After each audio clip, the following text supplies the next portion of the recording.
What's up, ladies and gentlemen? Welcome to another video on the channel. Today we are going to be following the journey of a different Neji Hyuuga with a different soul, trying to break free of his miserable, chained fate instead of succumbing to it like in that different original universe. What changes would that bring to the Hyuga clan, Konoha, and even the whole ninja world in the end? See a different version of the same story, but with a properly explored and fleshed out Hyuga clan and Hamura Otsutsuki side of the equation.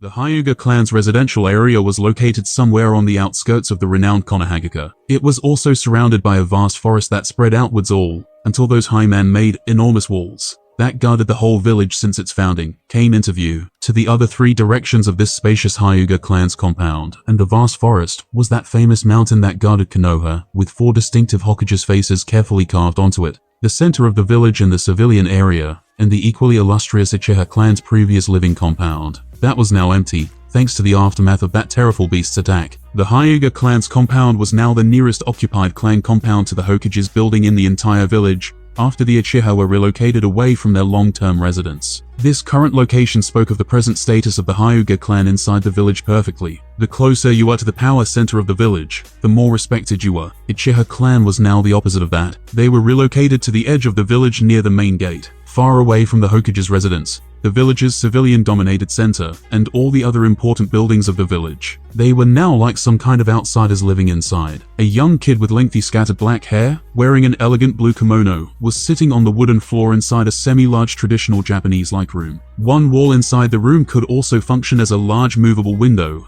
which was fully opened. The cold night wind blew all over the peaceful-looking, sitting boy, scattering his hair even more. The boy looked at the outside scenery while deep in thought. Endless trees outside swirled around with the night-cold wind, and the eternal moon above shone brightly. A green-colored swastika symbol on his forehead, the so-called caged bird seal, reflected gloomily by the moonlight. The boy's name was Neji Hyuuga. He was now 6 years old, but his cold and serious expression currently was somehow like that of an adult who experienced wind and rains, and all the cruelty life had to offer before. It was because he was not really 6 years old as his childish appearance suggests. Another soul occupied this body around 3 years ago, and fused with the soul of the child named Neji Hyuuga. That soul came from another world also named the Earth. However, it was, most definitely, not the same planet Earth. This Earth was also called the Ninja World by its inhabitants, and was a world of strange magical powers, called Chakra, natural energy, and weird techniques, not the world of technology and science like his previous world was. Maybe it was not even the same universe. This world was also like that fictional world from his previous life he was very familiar with, called Naruto or Narutoverse. The world where the strongest fist rules, not the money or the rule of law. 6 years already passed by in a blink of an eye, and tomorrow morning I'm entering the Ninja Academy. This means I'm one step closer to breaking out of my cage, but it also means I have to work even harder. Neji thought while looking melancholically towards the unusually bright moon. 3 years ago, young Neji Hyuuga's father tragically passed away. On the same day he was marked by that evil curse mark, the secret Fuinjutsu of the main branch of the Hyuga clan. He now also likes to call the slave mark instead. His father died because of a stupid decision of his brother, Niji's uncle, and the current clan head. In a moment of anger, he killed someone that he shouldn't have. While Kumogaka and Konoha, two great shinobi villages, were at war in an attempt to put an end to their fighting, they agreed to a peace treaty to be signed. However, the treaty was soon revealed to might be nothing more than a cover, when the person who was the head ninja of Kumogaka at the time, who was in Konoha to sign the treaty, attempted to kidnap Hinata, the Hyuga clan's young heiress, in order to obtain the Byakugan and its secrets. The shinobi was recklessly killed in his attempt by Hinata's father, angered Hiyashi Hyuga, the patriarch of the clan. However, that was Kumogaka's plan all along. Later they denied all accusations of the kidnapping, and demanded the body of Hiyashi, as compensation for the death of their head ninja as per the stipulations of the treaty. Weakened Konoha, with indecisive Hiruzen as their leader at the time,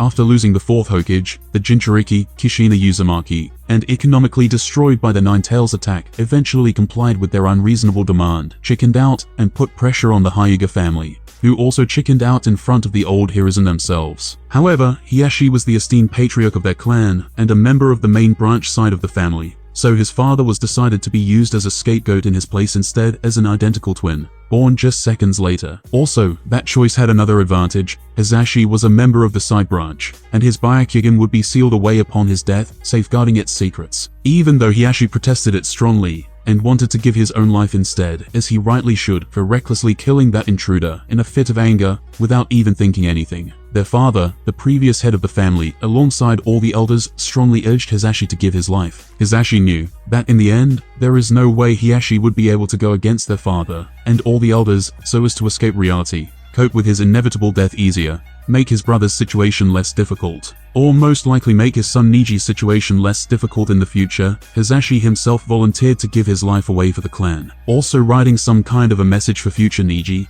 confronting him and urging him to not blame the family in the future, probably not wanting him to turn towards a path of hatred and torture with that curse mark, knowing there's no way to escape that fate or fight against the main branch side. This curse seal is nominally used by the Hyuga clan in order to protect their Kekkei Genkai, the Byakugan, members of the clan's main house, brand members of the clan's branch house with the curse seal, so that, when they die, their Byakugan would be sealed away, preventing its secrets from being learned by enemies. The curse seal can also be used by the main house to discipline branch house members. If the main house member uses a special hand seal, the branch house member will experience intense pain, discouraging them from disobeying the main house again. If the pain is great enough, it can even kill the branch house member, destroying their brain cells. Hisashi Hyuga knew perfectly well how painful it was even for a seasoned shinobi to experience the activation of the curse seal. So, it's understandable as to why he didn't want to turn Neji against the main branch and experience that same kind of pain in the future, and even death if he defies them. And his bet paid off. After some initial discomfort and coldness, later after Hisashi gave Neji Hisashi's final message, Neji had better feelings towards the family again, and became obedient till the end. But, I'm not that same Neji anymore, Neji coldly exclaimed all of a sudden. How could he, a seasoned writer of many online Naruto fanfictions from his previous world, not understand such simple truth? He knew very well the dark and sinister nature of this cruel, dog-eat-dog world. Not to mention he, himself, saw everything with his very own eyes. His soul from the previous life was, in fact, inside Niji's body from the moment he was born. However, it was only on that day,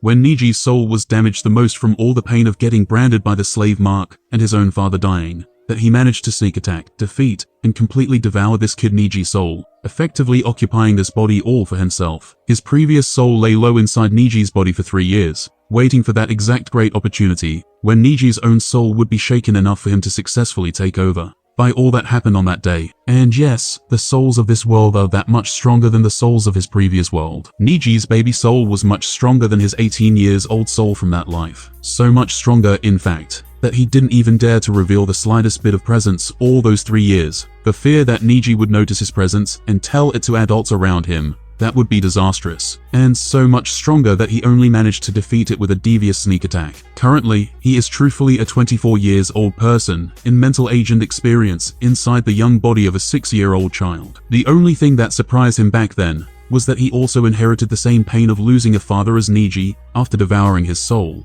It was that strong of a crack inside the 3-year-old's mind. He now also gets sorrowful from time to time when Hisashi's name pops up, and he gets furious once he sees Hisashi or any other main family member. But he manages to hide it well, like in the original. Niji's mother died when giving birth to Neji. He doesn't know if it was the same in the original Naruto universe, or if it was somehow caused by his previous soul also invading this body at that time. He had to take over Niji's body at that time and devour his young soul. He doesn't regret it a bit. Niji's soul was getting stronger and stronger on a daily basis at that time, and 3 years old soul of Neji was the limit for what he felt he could take on and actually win. The older he got, the harder it would be. Not to mention that an opportunity like that and the mental damage that happened to Neji during that day probably wouldn't happen ever again. So he would be destined to be confined in that dark, like gloomy place for the rest of his life until Neji died by the 10 tails, while saving Naruto like in the original series, and dying himself. Not to mention, he wants to live, not die as Neji did then. He already got nearly insane from those 3 years, in such solitude, not to mention 15 more years spent like that. The only thing keeping him sane during that time was his hope for a takeover one day, and recollection of all the Naruto-related knowledge he had from his past life's memory, all the while devising a dozen of plans and routes he would perform once he got to Niji's body finally. He decided at that time he would also adopt Niji's name, and make it resound through this whole ninja world in the future,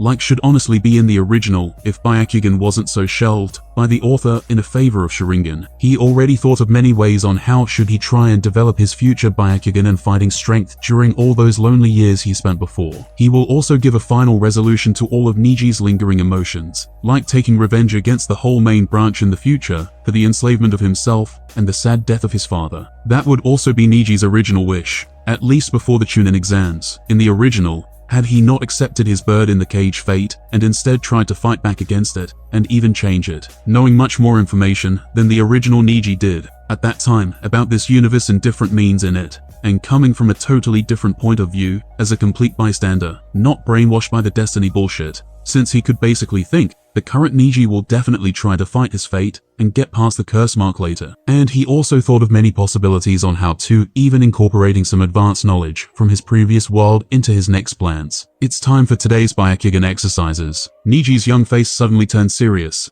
and he took a deep breath as if preparing to do something important and crucial for him right in the next second. Even though it was the admission day for the Ninja Academy tomorrow, it still didn't cross his mind to slack off even a little bit. Therefore, he woke up earlier once again, after just 8 hours of sleep. In this dangerous world, every single day is very precious, and should be spent on training, or else you would die young. Someone else will train harder than you, get stronger than you, and kill you. That was Niji's current philosophy. He always motivated himself by visualizing some kind of imaginary enemies killing him on a mission, or some main branch member stomping on his head hard with his foot and humiliating him after activating that curse mark. If he wants to escape that fate for real, then he must train. It wasn't easy. That curse mark was one of the strangest and most mysterious things in the whole original Naruto universe. He was miles away from getting rid of it. That was the difference between Neji in this universe and Neji from that other universe. The original Neji believed in that destiny bullshit, that he is a god-gifted genius who doesn't need to train as hard as Lee,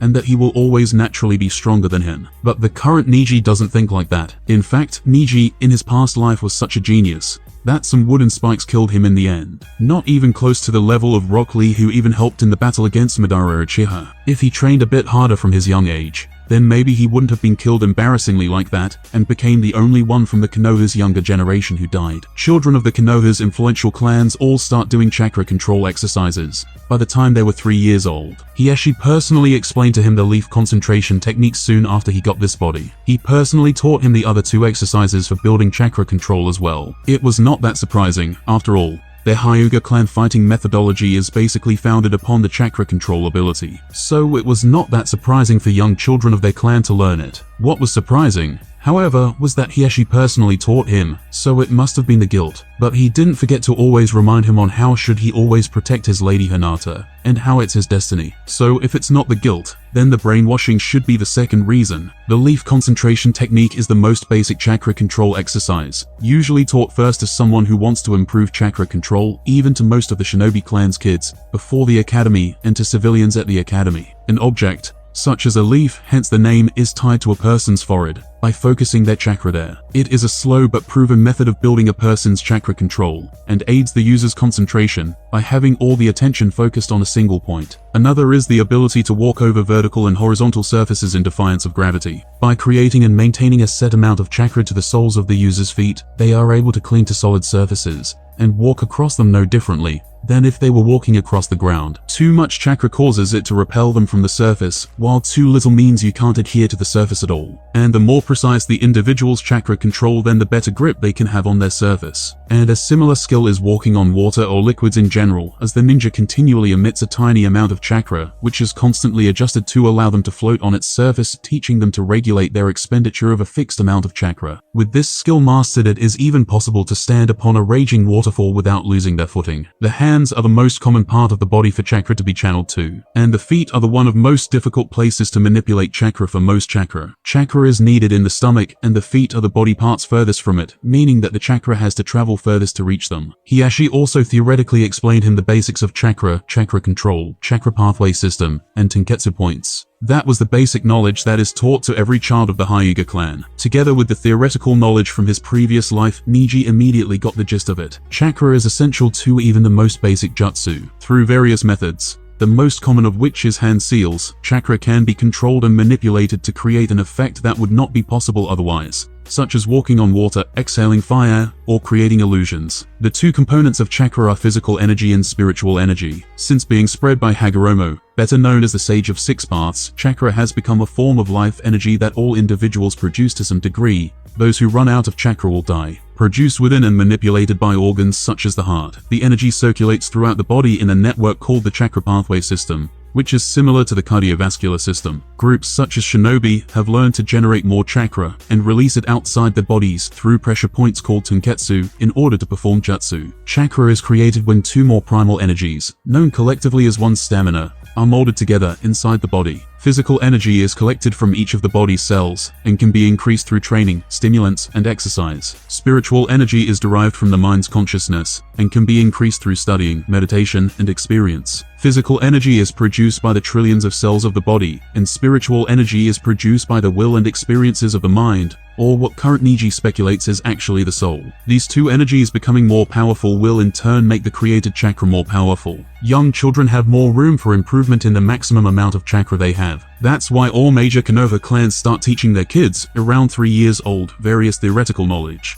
and giving them physical training to improve their maximum amount of physical and mental energies, so they would have more when they grew up and hit the wall. The same is true for Konoha's official ninja academy, which accepts kids from 5-6 years of age, in times of relative peace like this, and even from 4 years old at times of major ninja world wars. At any given time, a ninja will have a maximum amount of chakra that they can form and use before it runs out, and they need to rest to replenish it. With practice, this maximum amount could be increased, but to a certain extent, as they are limited to the quantity and strength of chakra that their genetics grants them, and the ones who could increase it the most were only young children. Chakra control can generally be defined as one's ability to create chakra from their stamina, and then channel it through their body, and transform it into a technique. When one converts stamina to chakra, they unconsciously swirl those energies around inside them as they mix them together. Some people are inclined to spinning them clockwise, and others spin them counterclockwise. Swirling them in the opposite direction to their type would disrupt the buildup of chakra, but by consciously swirling those energies together in the correct direction and focusing on the speed of that spinning,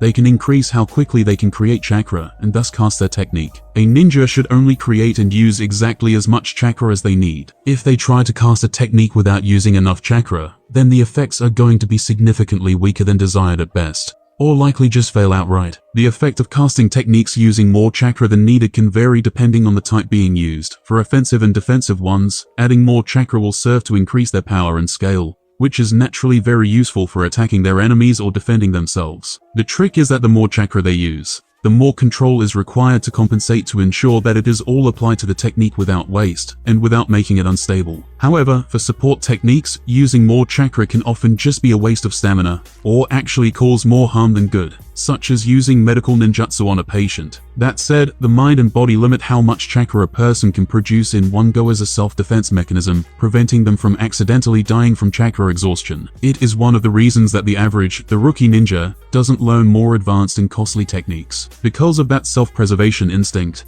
they must gain the stamina and resolve needed to overcome that limitation to freely create as much chakra as they need. The more stamina one has in the first place, the more chakra one could create from the beginning, but it would still only be a fraction of what they are truly capable of. That's where resolve comes in. The chakra pathway system is enmeshed within the body, transporting the chakra through the body and each organ as the circulatory system does blood. The system is in some way involved in the creation of the chakra itself as well, as every cell in the body is connected to this pathway system by a capillary, which draws out the cell's physical energy and is refined into chakra by several organs, such as the heart. If the chakra flow to a section of the body is blocked by such techniques as the gentle fist of their Hyuga clan, then that portion of the body will be unable to release any chakra from any of the tenketsu. Understanding this system is the key to the Hyuga's fighting style, which forces chakra into an opponent's chakra pathway system. The proper application uses the system as a conductor, sending harmful chakra directly to vulnerable vital organs. As there is no way to train a person's organs to resist physical or energy attacks, this method of fighting is extremely effective. Tenketsu are nodes from which chakra can be released. The human body has more than 300 tenketsu points, each of which is located along the chakra pathway system. Most ninja, even experienced jonin, are only able to release chakra from the tenketsu on their hands or feet in order to perform jutsu. Only the members of the Hyuga clan are uniquely able to expel chakra from any or all of their tenketsu, and have created jutsu such as the 8 trigrams palms revolving heaven to specifically take advantage of that. Tenketsu are the size of the tip of a needle, too small for even the Sharingan to see. Only the Byakugan is able to see another person's tenketsu, enabling a Byakugan user to attack the tenketsu directly in order to block them, disrupting the flow of chakra and preventing their opponent from using chakra. The gentle fist style of combat is focused around doing this. After learning all of that general and Hyuga-specific theoretical knowledge from Hiyashi, as well as mastering those 3 previous chakra control exercises in the previous 3 years, tomorrow after the academy, Hiyashi will officially start teaching him and Hinata practical Hyuga clan techniques. His first cousin Hinata learned all of the above at just 5 years old,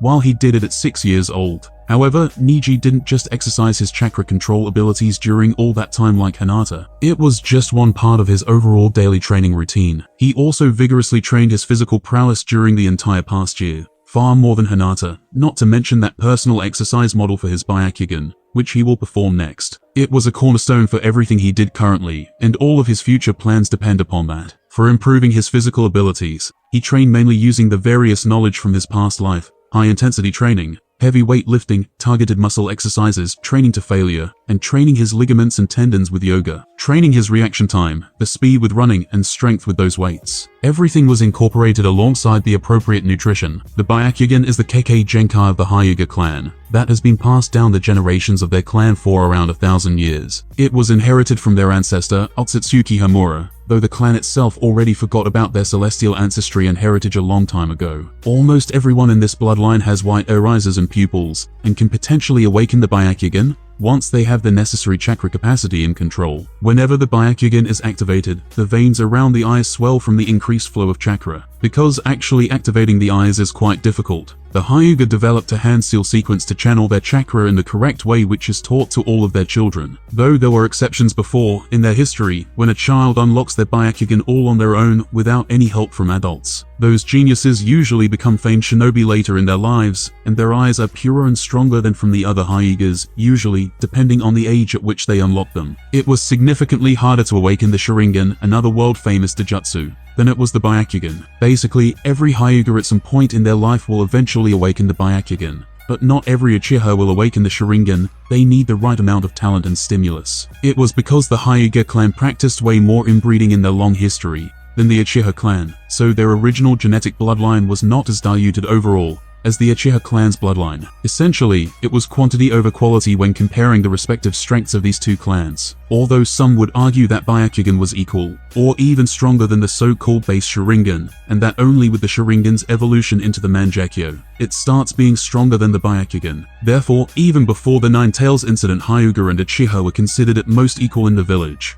But now, there was no question about it. Hyuga was way more powerful and respected, and got rightfully named the #1 wealthy family of the Konoha. When active, the Byakugan eyes gain a supernatural acuity that allows them to see the world with incredible clarity. Everything becomes that much sharper, distances are easier to perceive, color is more pronounced, and their minds can process everything they see at a faster rate than normal. One ability that the Byakugan shares with all other Dojutsu is seeing chakra as a part of the visible spectrum. Ordinary eyes are only able to see chakra when it's concentrated to the highest levels, but the Byakugan can see it in even the faintest quantities. It perceives chakra as different colors which are unique to each individual, judges chakra levels, reveals things hidden by chakra from the naked eye, shows disturbances in a person's chakra flow such as genjutsu, and sees it in the techniques used against them. The Byakugan possesses panoramic vision which allows the Hyuga to see in almost a full 360 degrees, so that they can view practically everything around them. By doing so, they are able to anticipate attacks from any direction, including directly above them, with greater awareness than those who would rely on their other senses to compensate. However, it does have a blind spot where attacks are able to reach the Hyuga without them seeing it beforehand. They are capable of telescopic vision which can see over dozens of meters further from their earliest activation, and which can be trained to extend hundreds of meters, and even tens of thousands of meters. Such range means that they can spot enemies and track their movements with them none the wiser. And lastly, they possess X-ray vision, which allows them to see through physical objects, as if they were not there to view whatever may exist beyond them. This ability in particular makes hiding from the Byakugan so difficult, as it can see through solid walls, smoke, dust, clothing, and equipment, or even through a person's flesh to see their bones or internal organs. It also assists in their ability to psychoanalyze their opponents, as they can see how their body reacts, such as producing more sweat, increasing their heart rate, and other chemical changes. As such, very few people are capable of lying to a Hyuga. Not just that, they could also anticipate their enemy's next moves, judging from their body language positions and inner muscle contractions. The Hyuga clan's members usually combine their X-ray vision with their ability to see chakra, allowing them to see the chakra pathways and tenketsu within the human body. This served as the foundation of their gentle fist, as they inject their chakra into the enemy's pathways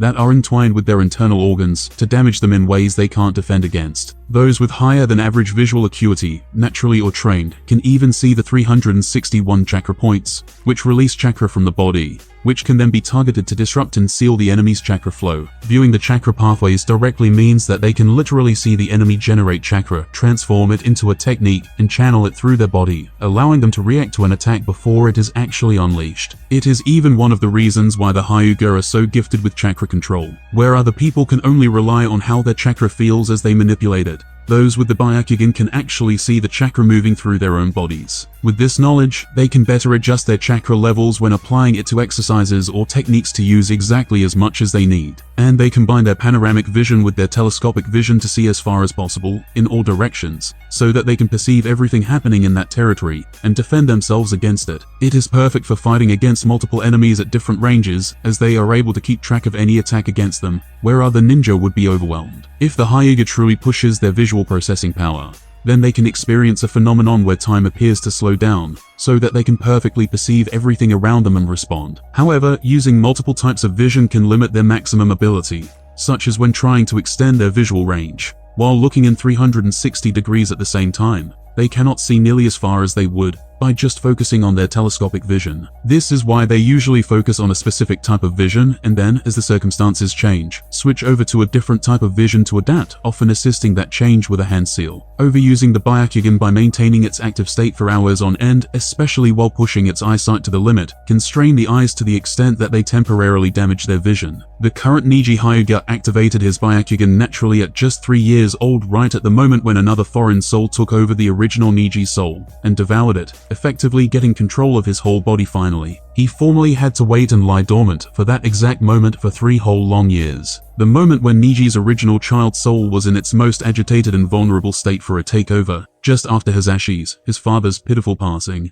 That's when he acted. That's when he managed to defeat the original owner's much stronger soul. Yes, even children in this world have much stronger souls than the adults of his past life. That's why he could only hide carefully inside Niji's mindscape and wait until then. But it's not like he was wasting all his time there. He eventually formulated many plans and strategies, and consolidated his knowledge of the series even more during that period of waiting to strike. He thought of his Neji seizure plan also during that time. He also slowly mentally adapted from his past modern identity to this current supernatural and extraordinary world then. Therefore, it wasn't such a shock when he took over. That was also the first moment current Neji realized that the connection between Dojutsu and spiritual/soul energy was a real thing. Right when all that happened, due to the soul fusion between the original and current Neji, his new body somehow managed to awaken the Byakugan right then. Therefore, he immediately realized how to strengthen both of them at the same time in the future. By strengthening his Byakugan and strengthening his soul at the same time, both will propel each other's strengths. So, he decided to train his Byakugan regularly on daily basis after that. Now he also had a much stronger soul and spiritual energy than others. He also felt that his thinking speed, processing power, intellect, and creativity also got much stronger than it was in his previous life. As for spiritual power, he has another idea on how to train it to the maximum. The connection between the yin release and spiritual power should be obvious by now, and his path was clear. Just look at the Uchiha clan. Once their emotions run wild, they get an awakening, and later even an upgrade for the Sharingan. And it doesn't stop with the Mangekyo Sharingan. The stronger hatred Sasuke accumulated inside of himself during Naruto Shippuden, the stronger his abilities and overall strength were, with almost no limits even during the eternal Mangekyo Sharingan state. And the Mangekyo Sharingan Susanu's ability was in fact a yin release. There was nothing clearer than that. The strongest Sasuke's hatred and emotions were at that time, the stronger the giant was. The Hyuga clan's Dojutsu, the Byakugan, was maybe wired differently, and Hyuga's spiritual powers don't actually increase that much with hatred or other kinds of emotions, but with something else completely instead he doesn't know of for now. However, the yin release should be Jinjutsu as well, so, in theory, by practicing Jinjutsu, Niji's spiritual powers would get stronger, which will in fact lead to his Byakugan becoming stronger by extension. Not just Jinjutsu, but other yin release jutsu could improve his soul powers as well, which will in fact get his Byakugan stronger if he's lucky. So, for now, Neji planned on how to get different soul techniques in Jinjutsu, while practically exerting his Byakugan towards its limits every day, until the danger of overusing comes. Then he stops for the day. He was sure that other Hyuga don't actually do that every day. It was really dumb. Neji was different from other users regarding how he exerts and trains his Byakugan. He wasn't doing it toward outside distances like them. Instead, he was mostly focusing inwardly, going inside of his own body, chakra pathway system, tenketsu points, muscles, bones. With his vision, the farthest he could go, every day the same, until his eyes start getting uncomfortable, and then he stops. Currently, he was doing just that inside his spacious room. Bulging veins surrounding his sharp, activated Byakugan, his focus was at its highest state. More, just a little bit more, he repeated inside his head like in a trance. Every day he wanted to go further and further, until one day he develops microscopic vision to be able to see his own cells, or even further, which was now at least 10 years away from the current him, to see his own DNA chain inside those cells, and develop what he called the final ability of the Byakugan, the DNA vision. Only in this way would he be able to change his tragic, enslaved destiny. Cells and DNA equal fate. Combing the knowledge of his two lives, that was the only way for him to accomplish his goals. As for the basic stuff suited for his age, like chakra control exercises, Neji already mastered them, and not only Neji, but basically, all the big clan kids master those basics by the time they were 5 to 6. The morning light gradually replaced the cold night outside. The Hyuga clansmen gradually woke up and started doing their daily activities inside their large clan compound. The clan compound was constructed as some kind of large labyrinth, long residential areas, made mostly of wood in traditional Japanese-like style, and in between were many open courtyards used for training activities. It also had many levels with terraces overlooking the training grounds.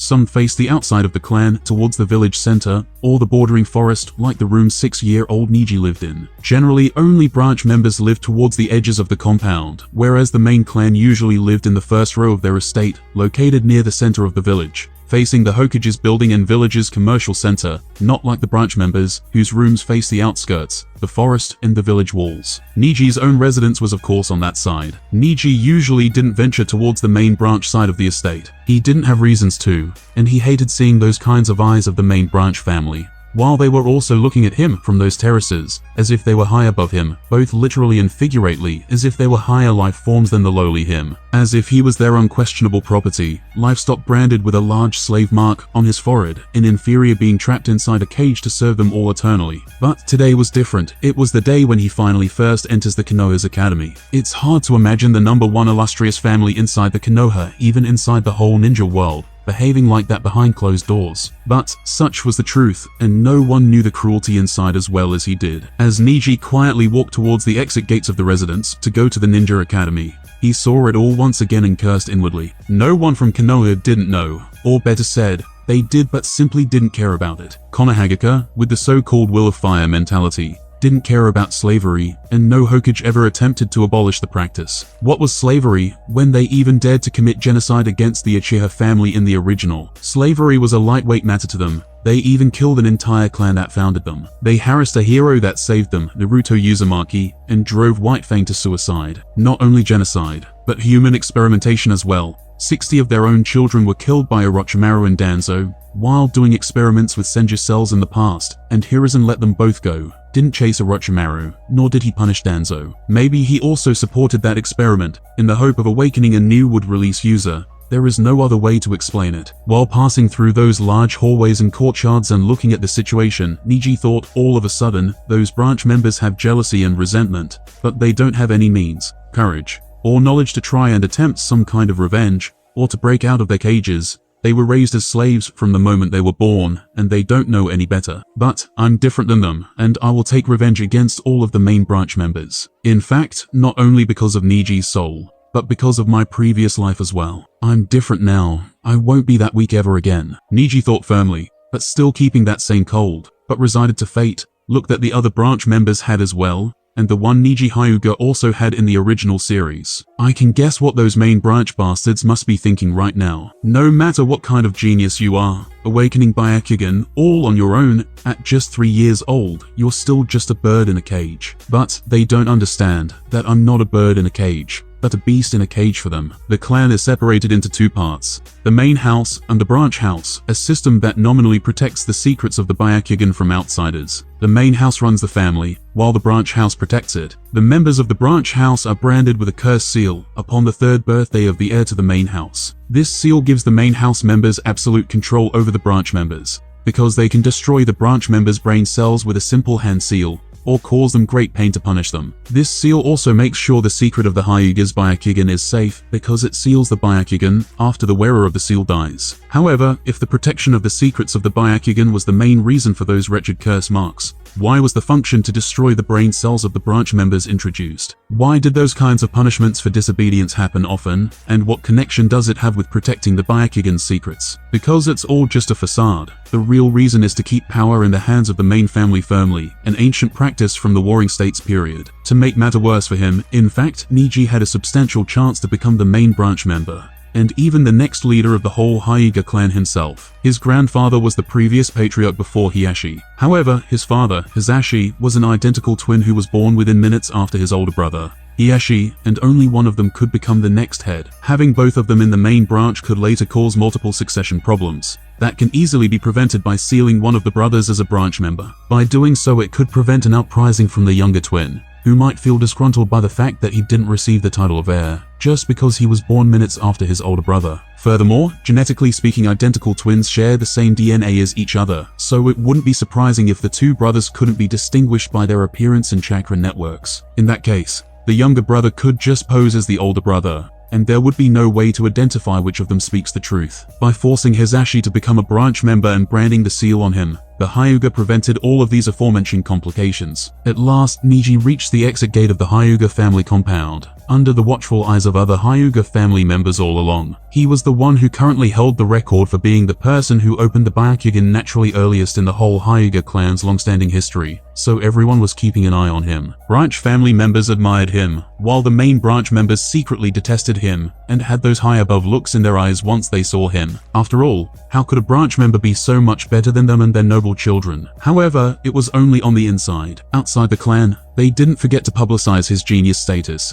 as to get more prestige, speaking rights, and benefits inside the village, and further suppress their longtime rival, the Uchiha clan, who themselves had geniuses Itachi and Shisui Uchiha recently. Knowing all that, Neji wasn't surprised when he saw Hiyashi Hyuga waiting for him outside the clan's large gate, apparently wanting to send him off to school himself on the first day of the academy. Lord Patriarch. Once they met, Neji formally bowed with a plain face, neither too hot nor cold. Hiyashi just nodded, already getting used to Neji treating him coldly. After all that took place back then, it would be really suspicious if Neji held any affection for him instead. He's assured that way. Neji, this is your first step toward becoming a shinobi. You should treasure this chance well, listen carefully at the academy, and get the grades befitting of your talent and our Hyuga clan's genius. Remember, you represent the whole Hyuga clan over there. Hiyashi spoke seriously while looking at the much shorter serious boy with a band wrapping his forehead and wearing a small blue kimono. Hiyashi looked like the mirror image of Neji's father, Hisashi Hyuga, his twin brother. He had long, black hair and featureless white eyes. He wore very traditional, loose-fitting robes with long-sleeved, brown haori on top. Overall, he was giving a very noble-like impression. His expression was also plain like Neji's, but with a bit of a complex touch hidden in his eyes while he looked at Neji. Earlier on the day Neji's father perished in his place, he used Hyuga's Fuinjutsu to hurt his twin brother, because he dared to show some dissatisfaction after seeing his daughter Hinata's poor fighting ability in contrast to Neji's superior one. Probably thinking that Neji should have gotten the next chance of being an heir instead of such a weak Hinata, he reacted truly impulsively that time. Hiyashi activated the curse mark on Hisashi's forehead once he subconsciously opened his Byakugan in indignation. Hiyashi won't forget that moment in his whole life. Later, that same brother sacrificed himself because of his second stupid mistake of that day, when he killed a Kumogaku ninja and nearly caused a war. Hiyashi will never forget that day, and it was also the worst day of his entire life. Later, because of the guilt and wanting for his nephew Niiji to not stray onto the path of no return, he started personally teaching him various basic ninja knowledge alongside his daughter. Niiji was a natural genius who awakened the praised Kekkei Genkai ability Byakugan all on his own at only 3 years of age. He held the fastest record of their entire clan's history of hundreds of years. The man who previously held the record was one clan ancestor from the Warring States period. He awakened Byakugan at only 4 years of age, later going on to become a peerless powerhouse in the legend of the whole ninja world, the strongest person in their whole clan's long history. His daughter Hinata wasn't that bad in this regard, either, awakening the Byakugan at 5 years of age, which was honestly not a bad achievement, but she was so soft-hearted and weak-willed to be a ninja, not to mention a clan heir. This was obvious already from a long time ago. It was useless. Hinata, while looking at the calm-faced and graceful Niiji in front of him, he actually thought painfully of his older daughter. Just a couple of days ago, he decided to give her a final chance at proving herself worthy to be the next clan leader, planning to even fight against the elder's decision if she proved herself over there. One day while she played outside, he paid some older ordinary civilian kids to try and intimidate her and see if she would fight back against them. She already had her Byakugan awakened at that time for a couple of months, therefore she could solve those brats in a matter of lifting her hands. She trained in Chakra control since 3 years old, also knowing their weak body points. But not only did she not fight, she even collapsed on the ground crying from their teasing words. Then that Nine-Tails beast brat came over to save her and got beaten himself. So from that moment onwards, Hinata lost her chance to become the next clan head. It would be instead his second, recently born daughter Hanabi,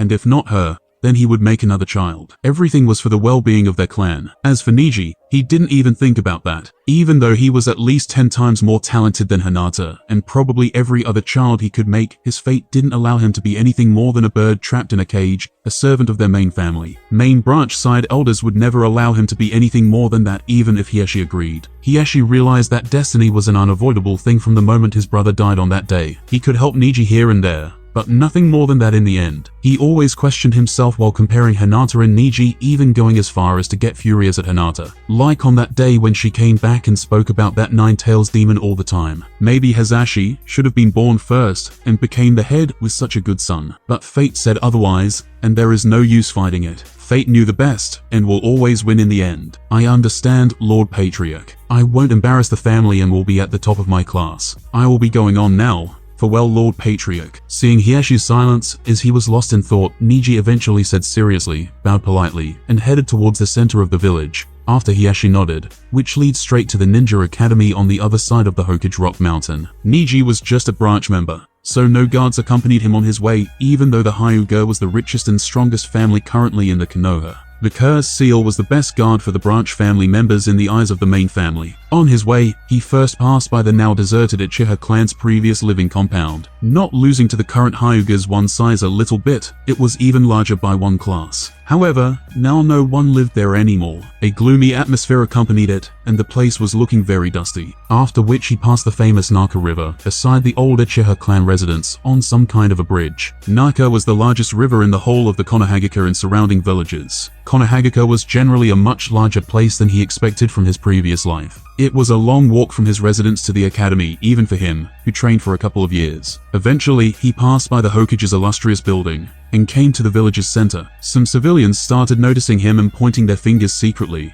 but it was out of pure respect, not like back at home. After all, those civilians don't know how he was treated inside the Hyuga clan. They just view him as the #1 genius of the #1 wealthy family inside the Konoha, which was already a much greater status than theirs. Other than civilians, in front of the Hokage building he passed by, he saw many official shinobi walking in and out. They also wore their standard attire consisting of blue or black shirts, along with matching colored pants, under those well-known green flak jackets, which also had red swirls on their back and pockets on the chests. Those shinobi looked at him with even more admiration and curiosity in their eyes than those civilians. Shinobi of Konoha all knew very well of the illustrious Byakugan, and he awakened while being only 3. Konohagaka was the hidden village of the Land of Fire. As the village of one of the 5 great shinobi countries, Konohagaka has a cage as its leader known as the Hokage. It was also generally considered the most powerful great ninja village, but lost its great luster in recent years. After a while, Niiji finally arrived at his destination. It was a big building in the Konoha located directly at the base of Hokage Rock Mountain. It is where prospective ninjas are trained and where official ninjas receive their assignments. It was founded by the second Hokage, Tobirama Senju, out of military necessity. It was also the area where the Hokage's office is located, which is where missions are dispatched, and the day-to-day running of the village currently takes place. No more than 100 kids enrolling this time around.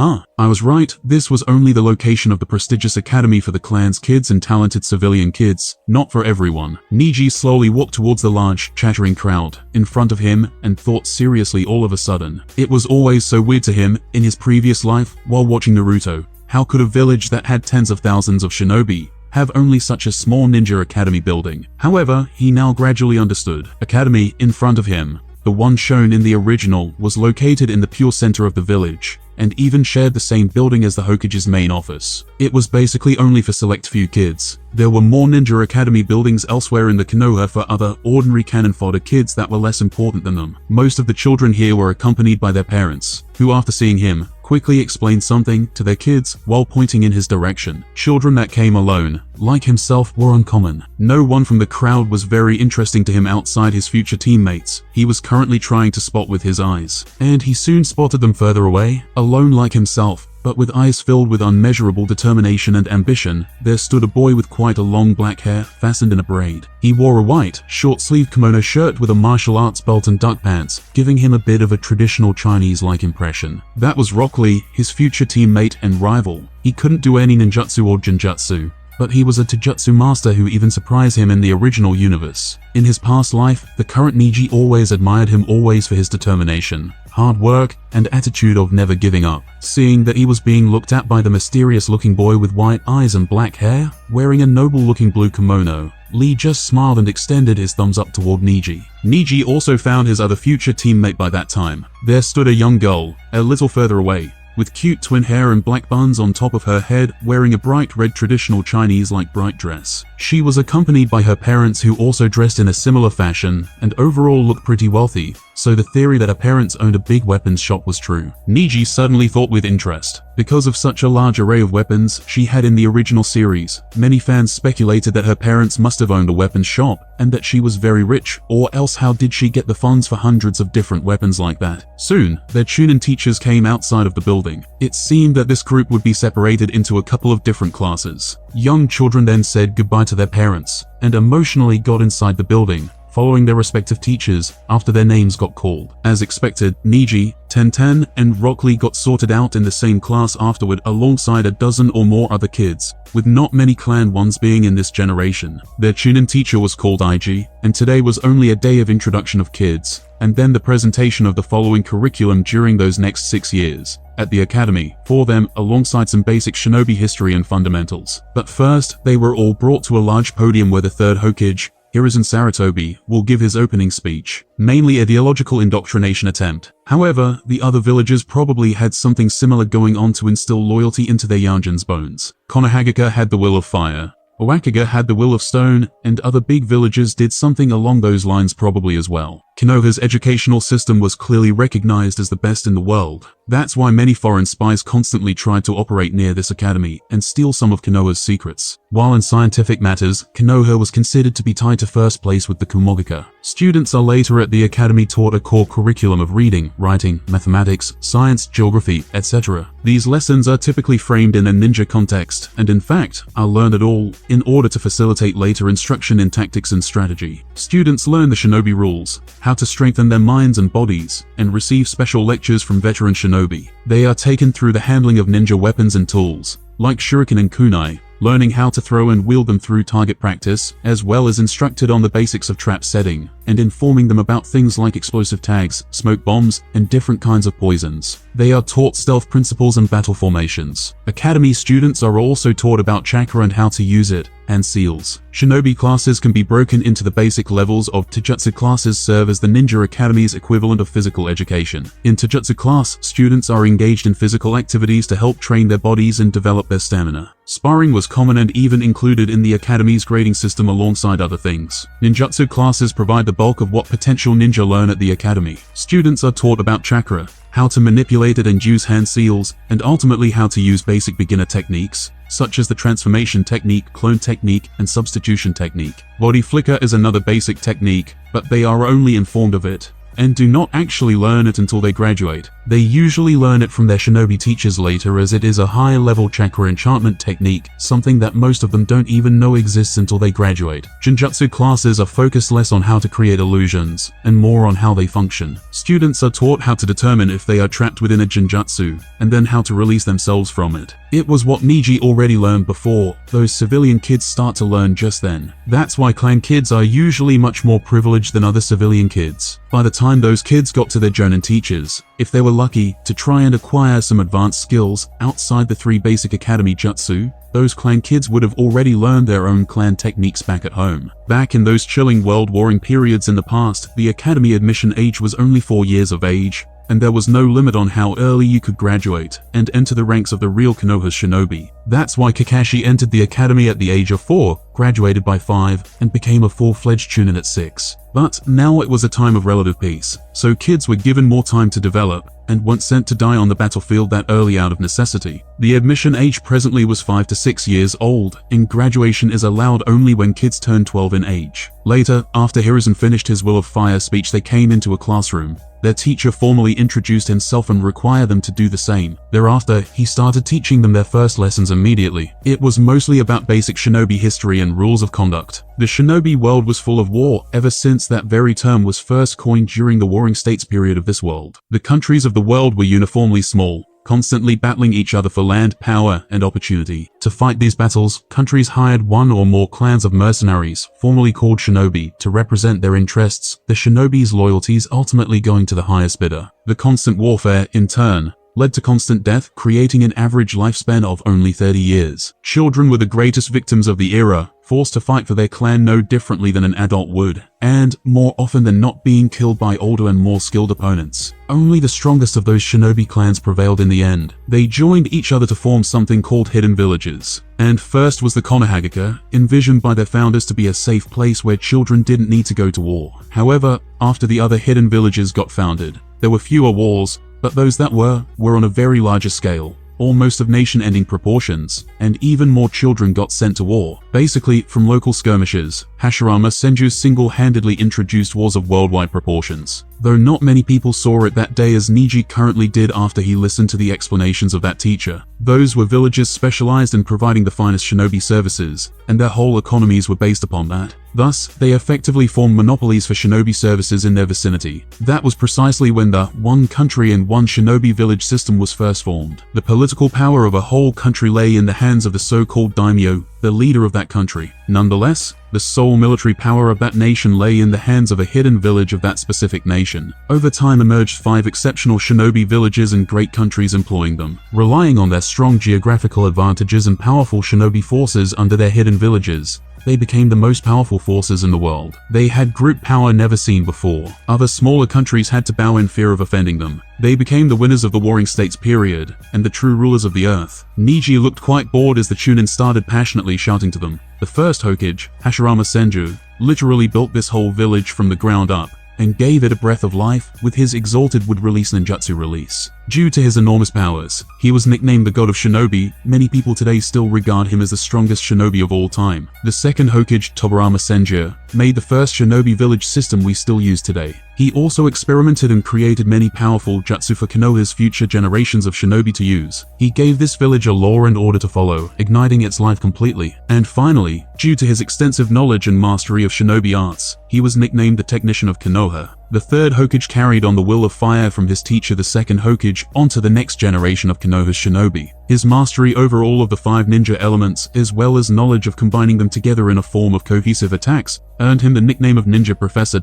And the fourth Hokage. Well, isn't this going to be boring 6 years? Niiji sighed while looking out of the window, not noticing a small girl with red clothes curiously glancing at him. The academy was over, and it was already midday. Niiji immediately returned home after it finished. Those lectures were pretty much already all familiar to him, so securing first placements won't be a problem in the future. He feels like it's inefficient to squander his time like that every day, so he will try and think of some kind of training method he could practice while those lectures went on next. After preparing a little, it was now time for the promised lesson by Hiyashi for himself and Hinata. Soon, he arrived at the main and the largest training ground inside their whole great compound. Surprisingly, even his grandpa was there standing on the side, while some other main branch elders watched from the surrounding terraces, as he came towards Hiyashi and Hinata at the center. Lord Patriarch, Lady Hinata. Niiji immediately greeted them and bowed down politely. The older-looking Hyuga on the side, who was his nominal grandfather of this life, nodded in satisfaction after seeing this from the side. Niiji was always respectful and well-behaved in this universe, never questioning anything, always obediently listening, and showing zero malice towards weaker Hinata. He was just slightly cold, introverted, and never spoke more than was necessary, which was also understandable after all that he went through in the past. As for him plotting against them, not to mention the uncrackable and mysterious, ancient power of the curse mark, which was undefeatable, and could be activated with a simple hand seal on every branch member, in their Byakugan eyes vision range, by the elders of the main branch, or the clan head if they wanted. Some of the elders of the main branch have a vision eyesight range of at least a few kilometers. There was not a single person in the entire history of the Hyuga clan, from the moment that mythical curse mark came into existence, who managed to escape their fate. Therefore, they presume even if Niiji became a cage-level shinobi in the future, he was still fundamentally just their servant, that can't do any revenge or harm against them. That was precisely why elders didn't object too strongly to Hiyashi for personally training and lecturing him in the past, and even allowed him to learn the basics of the art of the gentle fist today, from Hiyashi, alongside Hinata, who was a waste. In fact, it was even very favorable for Niiji to show good strength outside the clan, and shut down those people who said that they didn't have any geniuses like Shisui and Itachi Uchiha, and thus didn't deserve to claim their position as the strongest clan. As for other secret techniques of their clan, like the rotation or the vacuum palm, it was all off limits to Niiji. Those were exclusive techniques of the main branch, and it was mandatory for them not to be taught to any side branch members. They all reached an agreement with Hiyashi beforehand. He would only teach him the 8 trigrams methods from now on, which relied on Tenketsu sealing fundamentals, and overall basic attacks on the chakra pathway system, which in turn converted damage to the organs of the attacked victim. Also, because of his cultivated behavior before, from the beginning, Niiji wasn't punished with the activation of the seal like he was in the original series. He never thought of hurting Hinata in their various sparrings like in the original series this time around. He doesn't want to be humiliated like that by the activation. Not to mention that he doesn't hate Hinata, she is just like an aunt to him. He silently plotted revenge mainly against those elders high above from the main branch, and those who usually looked at him with disdain. He already personally engraved their appearances inside. Keep your friends close, and your enemies closer. He who laughs last laughs loudest. That was Niji's current mindset while being so polite with them. Good things come to those who wait. If the spectators there knew what he was thinking, all his brain cells would be fried.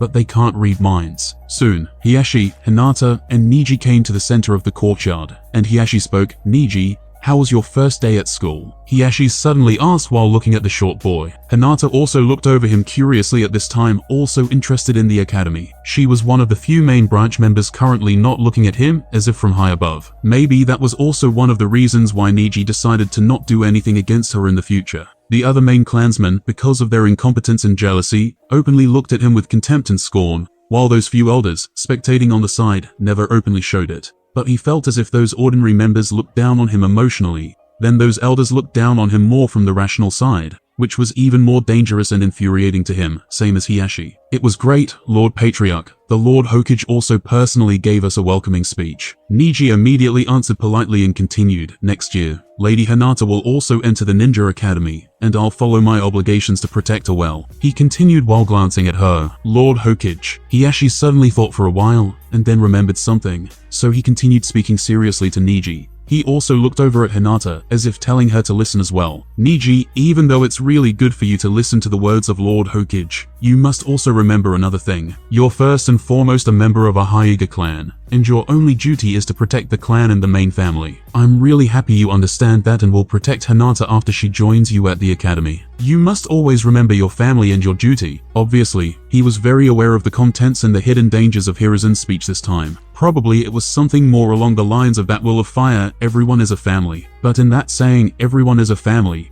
comes something more dangerous, everyone is family. So there is no need for clans to exit. That's why Senju willingly merged and intermarried with the rest of the Konoha. but in reality, ceased to exist. It was because of that ideology of all three Hokages before, and the Uchiha clan looks as if will soon follow in their footsteps, though probably not peacefully. Neji immediately nodded seriously, while Hinata kept silent and fidgeted a little for a few seconds, before nodding as well, probably not fully agreeing with Hiyashi. Seeing this, he just sighed inwardly. Every day he was getting more and more disappointed with her, and can't wait for Hanabi to grow. Alright, listen carefully to me next. First I'll try to explain to you what a famous gentle fist Taijutsu style actually is. Hiyashi got to the point immediately, and started explaining various fundamentals of the said style. The gentle fist essentially was a form of hand-to-hand combat used exclusively by the members of the Hyuga clan. It inflicts internal damage by attacking the opponent's body's chakra pathway system, subsequently injuring organs that are closely intertwined with the area of the network which has been struck. To do this,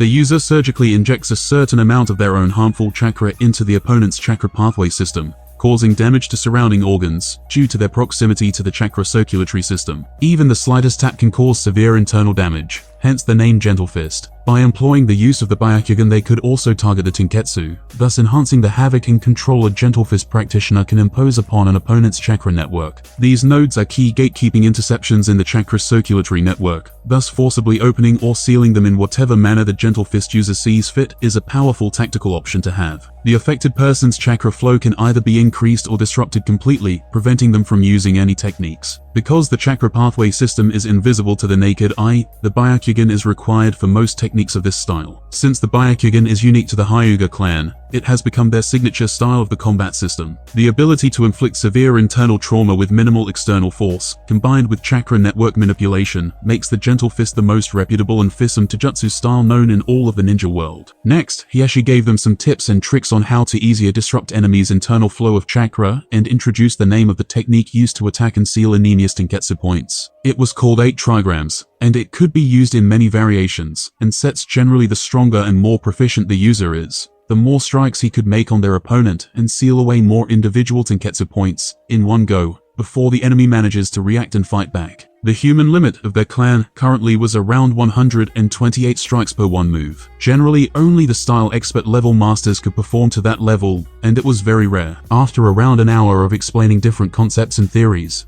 Hiyashi eventually stopped. He felt like Hinata didn't understand half of it, while Neji looked confident as if he grasped everything. So he said, "Alright Neji, based on everything you heard so far, try and formulate an attack on me." Neji nodded, also eager to try, immediately jumping towards Hiyashi, who casually deflected his right hand's attack with his left hand. Then they traded a dozen or more moves. Niji's small body was constantly jumping from the ground toward much taller Hiyashi, and unrelentingly attacked him, while Hiyashi casually deflected all of his blows, while obviously keeping his hands a little. Therefore, Neji still didn't manage to perform any Gentle Fist attack, but he kept getting better in pure taijutsu. Hinata from the side opened her Byakugan in shock. She was also trained in pure taijutsu before, like Neji, but she felt that she wouldn't manage to even take one of her father's current blows. Maybe I'm really not fit to be a ninja, Hinata suddenly thought sadly. But then, all of a sudden, a brave, tenacious face with a yellow hair as bright as the sun came into her mind. The boy who saved her, who fought boldly against those older kids, despite being so younger and outnumbered. So she just clenched her fists as she continued observing the battle and trying to learn from their moves. And just after a few more minutes of one-sided sparring, Hiyashi suddenly opened his Byakugan wide in shock. Neji's grandfather, and all those elders back on the terraces above did as well at the same time. It turned out that the moment Hiyashi was going for a finishing blow on Neji, as for ending the battle, a crazy thing suddenly happened then. Niji's hand speed suddenly increased many times over, and he quickly shut down a couple of Tenketsu points near Hiyashi's attacking wrist. "I think I already got the gist of it now, Lord Patriarch. Please accept my wholehearted thanks for teaching me and sparring against me." Neji smiled internally, but still spoke cordially and bowed. Harashi Hyuga, the previous head of the family, and Niji's grandfather, who was closest to the scene, almost couldn't believe his eyes. He already got enough resolve at just 6 years old. Even though Hiyashi was a middle cage level powerhouse, and sealing a couple of Tenketsu points on him was already considered earth-shattering for a 6-year-old to do, something else surprised him even more. Hiyashi in the field, alongside all the other spectating elders, realized the same thing. The human mind and body limit how much chakra a person can produce in one go as a self-defense mechanism, preventing them from accidentally dying from chakra exhaustion. It is one of the reasons that the rookie ninja, doesn't learn more advanced and costly techniques. Because of that self-preservation instinct, shinobi first must gain the resolve to produce all the chakra necessary in order to access all of their chakra potential, and most commonly only Chunin level ninja manage to reach that level of resolve, or better said, it was why they become Chunin in the first place. Only young geniuses such as Kakashi Hatake, Itachi Uchiha, and Shisui Uchiha managed to do that around the same age as Neji currently, which signals that he was not just an ordinary genius, but a genius on top of nearly all the other geniuses of the entire Konohagakure. That was for becoming a Chunin, whereas the unofficially written rule for becoming a Jonin is either to be especially good in basic elemental releases. Every big village had the specific release they were best traditionally at, or to devise your own unique ninjutsu, thus automatically becoming a special Jonin at a bare minimum, depending on your overall usefulness and potential. Examples include Morino Obiki, Jekko Hayate, Yamashiro Aoba, Midarashi Anko, and others. Shunins are usually selected through Chunin exams, while Jonins are individually selected by the Hokage depending on their mission performance. For the first time, even Neji Hyuuga and other elders regretted that Hiashi was the one born seconds earlier than his brother, and became the clan head instead of Hisashi with such a great son. Neji will now surely become even more powerful than Hiashi, and all the other previous Hyugas in history, if nothing happens to him in the future, so having such a patriarch was the most fitting for their clan. Young Neji and Hinata were like the sky and the earth, both in potential and in mindset, but they all sighed next. The destiny can't be changed, the things already happened, and it was over. They could now only hope for young Hanabi, or some other Hiashi's children, not to be that useless. Neji himself also turned a little stunned after seeing all of their facial expressions. It was mostly regret and designation written over, but not fear and apprehension as he expected. What gives them the confidence to control me in the future? Was that damn curse mark even stronger than I previously envisioned? Niji's brain now spun harder than ever. He thought, after showing such talent, they still wouldn't kill him because of Hiashi, but at least not train him anymore and fear him. What happened just now was a really weird feeling swelling inside of him, first coming from his brain, and then going towards the rest of his body. He felt like if he didn't use that exact moment to awaken and use that strange feeling, it would be really hard for it to come back again. So he was forced to attack Hiashi's hand, or else he would have hidden his strength as usual and never do that. But it was worth it. This moment was alone worth a few years of training. He realized that the curse mark was probably 10 times more difficult to deal with than he originally thought, or else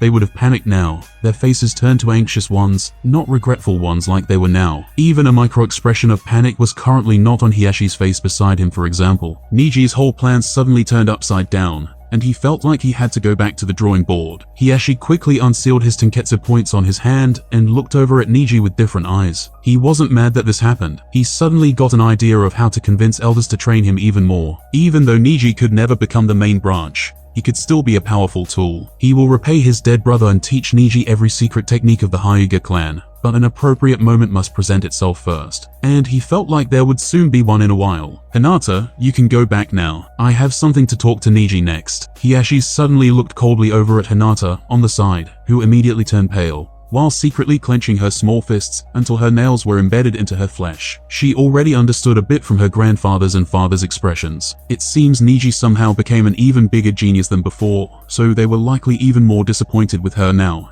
Father didn't even ask if I wanted to spar in a dimly lit secret room inside the Hyuga's clan compound, where only a few small candles shone. This secret meeting was currently being held between the patriarch and the elders of the main branch. Everyone was seated on a wooden floor in a traditional Japanese-like style. Hiashi sat in the main position, while the other elders sat all around him. The atmosphere was particularly solemn this time around, and everyone was silent and serious, while apparently waiting for something else next. All of a sudden, a shadow entered the room, knelt on the ground, and promptly started reporting in a respectful manner. Lord Patriarch, esteemed elders, the Uchiha clan was massacred by someone approximately 30 minutes ago. As we could currently probe, the only survivor was Sasuke Uchiha, the younger son of Fugaku Uchiha. He was moved to the Konoha hospital while the bodies are still carried out. Naoki Hyuga spoke solemnly. He was currently serving as a kind of a branch-side family captain after Hisashi passed away. He reported directly to the elders and the patriarch. Hiashi, Hiroshi, and other Hyuga main branch clan elders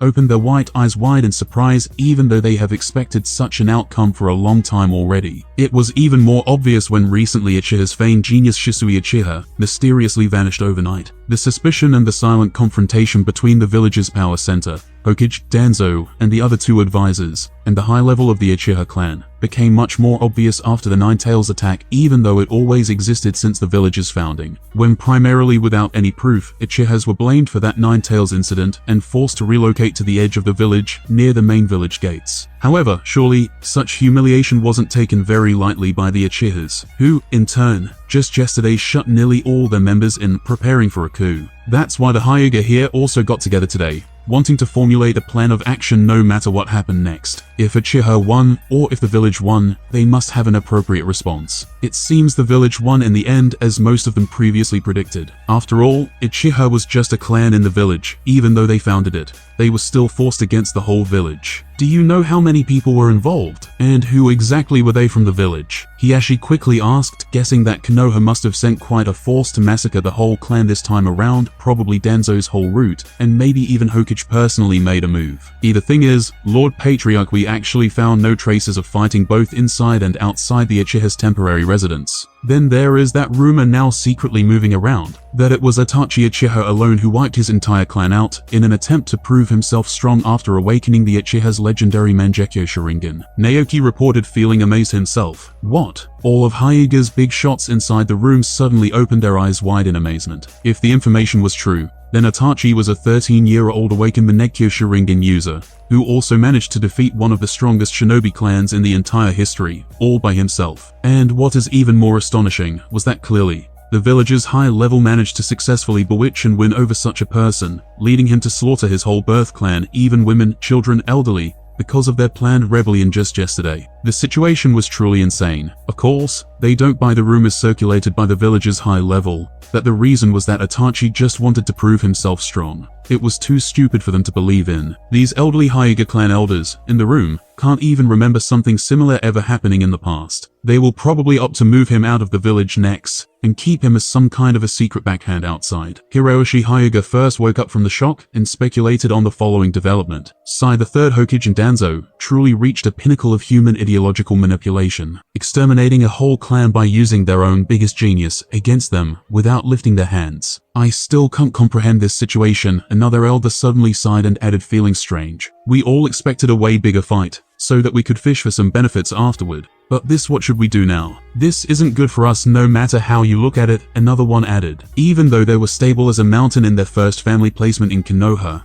now that the Uchiha clan was fully gone, and with the only distinguished Taijutsu family left, they weren't happy. Yes, the unitary one village, one family system that all the previous Hokage envisioned and worked towards, was now coming closer than ever. Another elder sighed worriedly all of a sudden. Since the time Hyuga came into Konoha, Uchiha always served as a living wall for them. People were usually afraid of them, hated them, and were suspicious of them. So Hyuga never experienced all those things before, and remained safe and prosperous, no matter what happened. Being the first ninja family inside of this kind of strongly, ideologically motivated village, wasn't always the best position to have him be in. Now they were first on the line of fire, and probably next for an attack. The marginalization and rejection of the Uchiha clan didn't come overnight. It was always an unofficially adopted position of the second Hokage and his disciples, current Konoha's advisors. Tobirama always held some prejudice against the Uchiha clan, and wanted to suppress them. That's why he deviously tricked them into the Konoha police force, making the ordinary Konoha populace fear and reject them even more. After all, no one likes policemen, no matter the time and place. Some more knowledgeable people hypothesized that it had to do something with the Uchiha's crazy mental states. That whole clan was always a very weird and emotional existence. Even their power, Sharingan, depended upon drawing different kinds of emotions. It might have been some kind of a genetic disorder. Tobirama maybe had the right to ostracize them, or maybe not, no one knew. Danzo always desired to recruit one of the Hyugas for his route. Since we rejected him at that time, he turned quite hostile to us. He will probably focus on us next, Hiyashi sighed and stated coldly. Some time ago,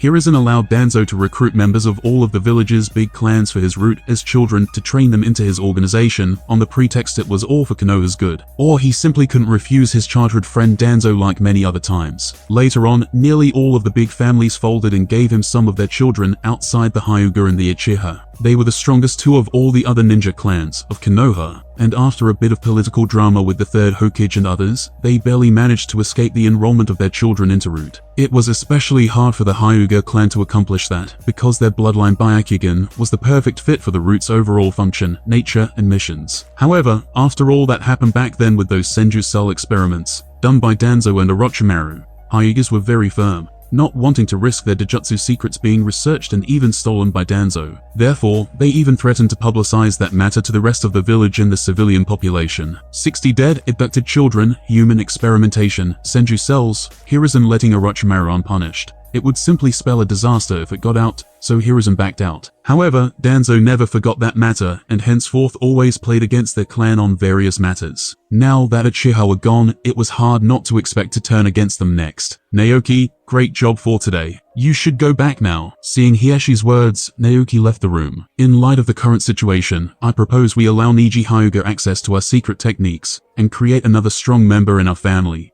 who will protect us against everything that comes. Hieshi coughed a little and immediately went to the point. That was the moment he waited for to convince elders to agree to his proposal about giving those secret techniques to his nephew, Neji. I reject. No way, those are just for the main branch. Lord Hieshi, are you alright? A barrage of voices of disapproval entered his ears next, but Hieshi motioned with his hand to stop. Neji is a natural-born genius. Are you sure he won't pick up on those techniques all by himself in the future? After all, he lives inside this compound with you all, and you use these techniques quite openly around the residents. Maybe other people wouldn't learn them on their own, but Neji is the biggest genius in our clan's history, even comparable to outside geniuses. He's truly exceptional. Instead of it going like that, it's better for us to give him the techniques ourselves, as to cultivate more goodwill in his mind towards us. I'll even give him Hieshi's letter at the same time, where he explained everything. I don't believe Neji would still turn around on us after all that. Hieshi again motioned them to stop and continued speaking quite confidently. He planned this a long time ago. Hieshi, but what if he deserts the village and starts plotting against us from the distance? Or what if he sells our technique secrets to other villages? Hiroshi suddenly interjected, seemingly seriously considering Hieshi's proposal, but still having some reservations and doubts about it. What if Neji left Konoha in the future, escaping their curse-marked Junjutsu required range of activation? Neji isn't like that father. You should also understand his personality and care towards Hinata. But even if he secretly plotted against us from the moment he was 3 years old and somehow tricked all of us, I could still personally deal with him with ease. He'll never get away from his fate, no matter where in the world he wants to escape. Hieshi suddenly stated confidently with a smirk. That thing, Hieshi, you plan to use that against Neji if he goes against us in the future. Another elder opened his eyes wide, apparently already knowing what Hieshi was talking about, but still unconsciously lowering his voice even though only trusted people were in the room. It was the biggest secret of their whole clan's 1,000 years of history. Their biggest backhand in the world. It was also the reason why the clan was split into two, and where their ancient heritage went to. What do you say? It's way more efficient to use Neji as a biggest weapon against our future threats than it was to reveal that ancient thing to the outside world or spend its precious energy. Neji, this is the most I can do to improve your current fate. Hisashi, with this, the debt to you has been repaid, After convincing the elders some more, Hieshi finally got their approval inside. The weapon they all knew about was used only against existential threats to their clan or to the main branch. If Neji ever became one, in their mind, he would never be able to escape its powers. It was already night. Now 7 years old Neji was seated on his wooden floor in a meditation position. Enlarged veins popped all around his white eyes. He was doing today's Byakugan development exercise. His current vision development went past seeing only muscles and inner organs. He feels like maybe in 1 year, he could even zoom a bit more and see different cell tissue inside his body. Though he was still far away from being able to achieve the microscopic vision and see individual cells, not to mention the later theorized DNA vision. However, all of a sudden, his sharp activated Byakugan eyes suddenly moved towards the wooden door of his room. Behind the layer of material, he saw Hieshi heading towards his room through a large wooden hallway. Neji immediately shut off his Byakugan and returned to a normal state while thinking, why is he coming so late? Not to mention, why is he coming specifically towards my room? Soon, the door was opened after a quick knock. Hieshi came into Niji's spacious but simple living room and looked over curiously, also seeing Neji in some kind of meditation position on the floor. Lord Patriarch. Seeing this, Neji quickly got up from his position on the ground and bowed his head in respect. Sorry to disrupt your cultivation, Neji, but I came to you to talk about something important. Hieshi stated his purpose. Coming personally towards Niji's room now was also a sign of goodwill. I understand, Lord Patriarch, it doesn't matter. I will listen. Neji replied politely, also feeling a bit curious about Hieshi's purpose, also taking a notice of Hieshi's show of goodwill towards him. Neji, the Uchiha clan was massacred an hour ago, Hieshi stated calmly while looking at Neji. I guess it should have really happened by now. Though, why did he come over here to tell me that? Neji thought puzzledly, having a hard time connecting that matter to Hieshi coming here personally. Do you know what is your duty given to you at birth? Noticing Niji's confusion, Hiyashi asked. Of course, it is to protect the main branch and the whole Hyuga clan. Neji replied immediately. The Uchiha clan was, in fact, massacred by the Konoha. What would you do if Konoha wanted to massacre the Hyuga clan next? Which side would you take? Hiyashi questioned next. I would protect the clan. Or better said, I'll listen to the Lord Patriarch's instructions at that time. Neji answered promptly and felt relieved, realizing it may be only a stupid test by Hiyashi today. Hiyashi suddenly smiled at him for the first time in this life and took out 3 different shinobi-like scrolls from his large pockets on the green haori he wore and handed them over to the surprised Neji. This is the final message from your father. The other 2 are the advanced techniques of our Hyuga clan, simply called the rotation and vacuum palm. Previously they were only taught to the main branch members. I hope you won't disappoint me in the future, Neji. Make us proud of you. Neji, with a thankful face, suddenly bowed a bit and shouted, I won't disappoint you, Lord Patriarch. Hiyashi nodded contentedly. He left Niji's room and went to a small courtyard gazing at the night sky. He felt like that giant rock, which weighed on his heart for years, finally disappeared with this. However, as soon as Hiyashi went enough far away from his room, Neji finally couldn't keep his previous thankful and polite face anymore. He furiously threw all those 3 scrolls onto the wooden ground with a thump. His whole face turned very distorted and ferocious at the moment, so that's how it is. He understood something now. Many things became very obvious to him. Neji now knew why there was so little information about that Hyuga clan's curse mark in the original series, and why no one managed to escape it in history. Also why there wasn't a follow back on it in the Boruto series, and why it was still not removed even with Naruto's promise to Neji at the Chunin exams. It probably has something to do with the Otsutsuki clan's heritage or Hamura's heritage, and it may not even be just for the control.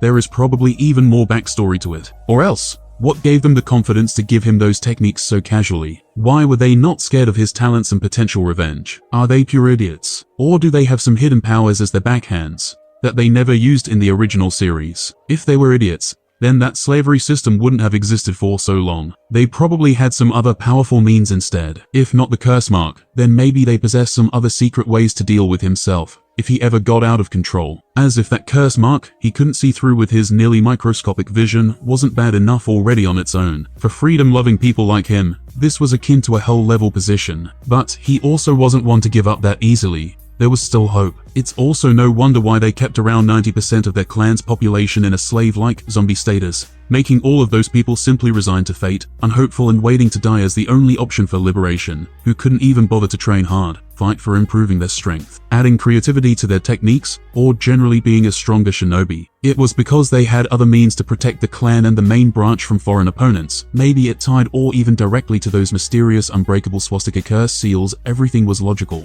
As for why they didn't use that strange power in that Kumogaka situation, well, there was probably no point in doing so. After all, sacrificing one Hazashi was truly better than revealing their ancient secrets. The same is true in the original world. They were never near extinction, 2 must reveal it. It seems like they were not as stupid as I previously thought. And this world is the real world, not the incomplete fantasy like in my previous universe. I have to stop seeing everything through that. The first way out of this situation is to seal away my eyes somehow, and live without them. But all of my current fighting skills, and the majority of knowledge is related to the Byakugan, not to mention that not in a million years I would give up my internal vision abilities. From my previous life knowledge, I know just how powerful cellular and DNA-related abilities could be. It was truly the only destiny-changing ability that exists. So, the only option to get rid of that seal was Dash, the Tensogun. But, I still didn't expect to have to be a bird trapped in a cage until that far away, If the Tensogun was awakened, the legendary Dojutsu on the level of Rinnegan, then no amount of cursed seals could bind him anymore. That was Niji's confident guess. After all, that original seal was designed for simple Byakugan, and definitely not for the godly and celestial-looking Tensogun. The soul that occupied this body died at 18 years of age in his previous world, the Earth. The owner of the soul was a true loner, a shut-in who only enjoyed writing online fanfictions as a hobby. Outside, he was always believed for being physically weak, and inside his home, he had abusive parents who always harassed him both verbally and physically, even throwing him outside on his 18th birthday. as they were not legally obliged to take care of him anymore. He speculated that even they hated him for probably being so physically weak and useless. He had genetic rheumatoid arthritis, his joints were weak, he couldn't train, his bones always hurt, and he developed depression, so he ate just one meal per day on average. Everything was just a vicious cycle that made him so weak. That day when they threw him out, it was also the last day he was alive on that planet. He died from cold, on some stone old bench, later inside a public urban park while rereading Naruto, for the last time, on his phone, on some public Wi-Fi hotspot, while crying from both physical and mental pain. And then he suddenly woke up in baby Niji's body. That's when he realized that he could really change his fate now, as everything was possible in the ninja world. A new fire burned inside of him. The things he currently values the most were personal freedom, so he could never depend upon others to decide his fate, like when his previous parents caused his death once they threw him out. He valued being physically strong above everything else. And finally, he hated when others despised him or looked down on him due to all the peer bullying he received in his previous life. Therefore, the eradication of the main branch of the Hyuga family hit one of those categories. Getting rid of the curse mark hit another category, and his final goal was to become as strongest as he possibly could in this world to get to the peak. Many years passed by in the Konoha. Today was the special date of another academy graduation. A new generation of young shinobi would soon enter the service. It was a scorching hot summer day, inside the largest and most eminent building of the whole village. The third Hokage, Hiruzen Sarutobi, was full of tasks and responsibilities today. Batches of jonins and chunins were constantly going in and out of his office. His large table was full of different documents with different pictures. He was sorting all the graduated genins to their future instructors, which could be either jonins or chunins, depending on the performance they showed back at the academy, but it was still mostly chunins. Even graduates from the main academy building in classes, at the center of the village, get usually sorted out to chunins. Jonins are a pillar force of the village, and there was only a couple hundred of them in the village. So, it was quite a privilege to get them as instructors, and it was rare. And after the last batch of shinobi finally exited his office, Hiruzen let out a tired sigh of relief while lighting out his pipe and inhaling a few clouds of smoke. He was not waiting for a special shinobi to come. Soon, the awaited man entered the room after a knock and respectfully bowed and saluted, Lord Hokage. He was a tall and well-muscled man. He had a somewhat large nose and black hair. The most noticeable feature on his was his shiny bowl-style haircut and thick eyebrows. He also wore a strange green jumpsuit, orange striped leg warmers, and the standard Konoha flak jacket. Guy, what do you think of that kid I mentioned before? Did you check him up? He's really like you were back then, so what have you decided? Will you accept him? Hiruzen smiled and asked Guy, Lord Hokage, I think he has the potential to become a pillar of the whole village in the future. Please let me be his instructor. Guy passionately shouted out in an instant. The third Hokage previously mentioned to him that there was a very hard-working and unyielding little guy in the academy,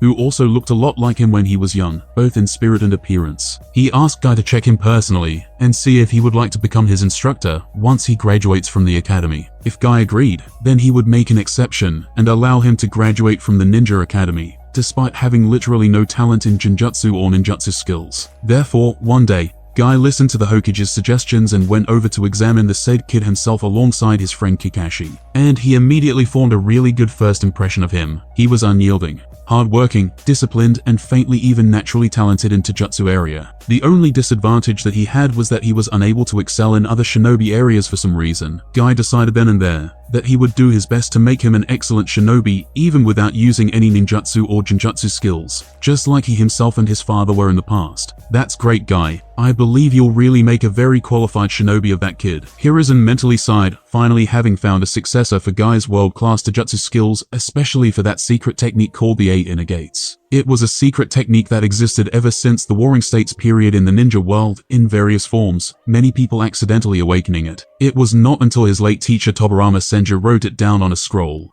and carefully systematized it that it reached the present heights of today. Hiruzen later personally passed that technique onto a hopeless genin named Might Dai, Guy's late father, who couldn't do any jinjutsu or ninjutsu at that time, but was somewhat talented in taijutsu. Even Hiruzen didn't imagine that decades later, that same young genin he once gave a scroll on a whim and forgot about, managed to fight off and kill half of the notorious 7 ninja swordsmen of the mist while saving his son and his teammates. From that moment on, Hiruzen realized the ultimate scary potential of that technique and that it may be one of the strongest, if not the strongest, technique that their village possess. After Might Dai's passing, that earth-shaking technique was passed on to his son next, Might Guy. who was even more talented than his father in using it, already managing to master it up to the 7th gate, in half the time it took his late father to do it. He was also currently one of Hiruzen's most trusted subordinates, also known as the Konoha's Blue Beast outside the village, getting all the glory his father didn't get during his life, who instead remained a ranked genin during all his life. Hiruzen wasn't sure even he could take on Might Guy in his 7th gate form, so Might Guy might not be just the mainstay of the village,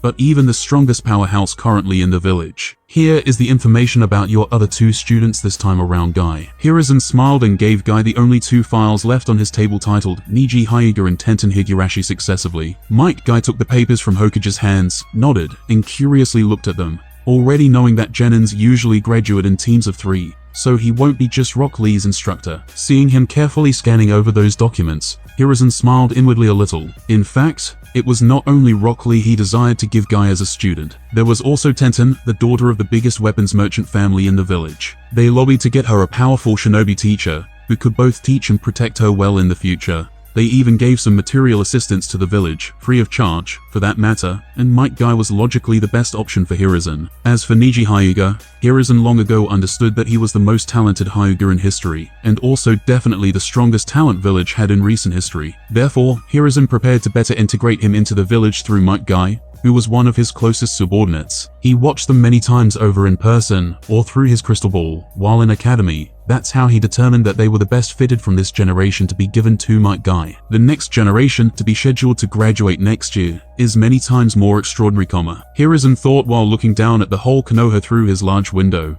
After Might Guy finally left to meet his new students, Minato's son and the Ninetales Jinchuriki, the last living Uchiha left in the village, and also Itachi's young brother, also offsprings of all the important clans, Rock Lee, failed his final graduation exam at the academy. That was also his last chance. The content of the exam was a basic clone technique, but he couldn't do it. He simply wasn't talented even in the most basic E-rank ninjutsu. Each year there would be a different E-rank jutsu as the graduation requirement. He always thought that his hard work and determination would have paid off in the end, so that he would have somehow gotten a pass for his exceptional taijutsu. However, the cruel reality punched him in the face. Everyone graduated and got their forehead protectors except him. Rank ninjutsu are the most basic of all ninjutsu. They can be with only the most rudimentary understanding and control of chakra, which is why they are the first techniques to be taught to those who wish to become shinobi. That was the first time in his life that his core beliefs were shaken, and he contemplated simply giving up on his dreams of becoming a shinobi. After all, he couldn't even get past the first step. He was crying loudly in some excluded alley between his home and the academy. He couldn't even bring himself to walk anymore. His whole world collapsed after the academy was over for real, all of his previous classmates passing.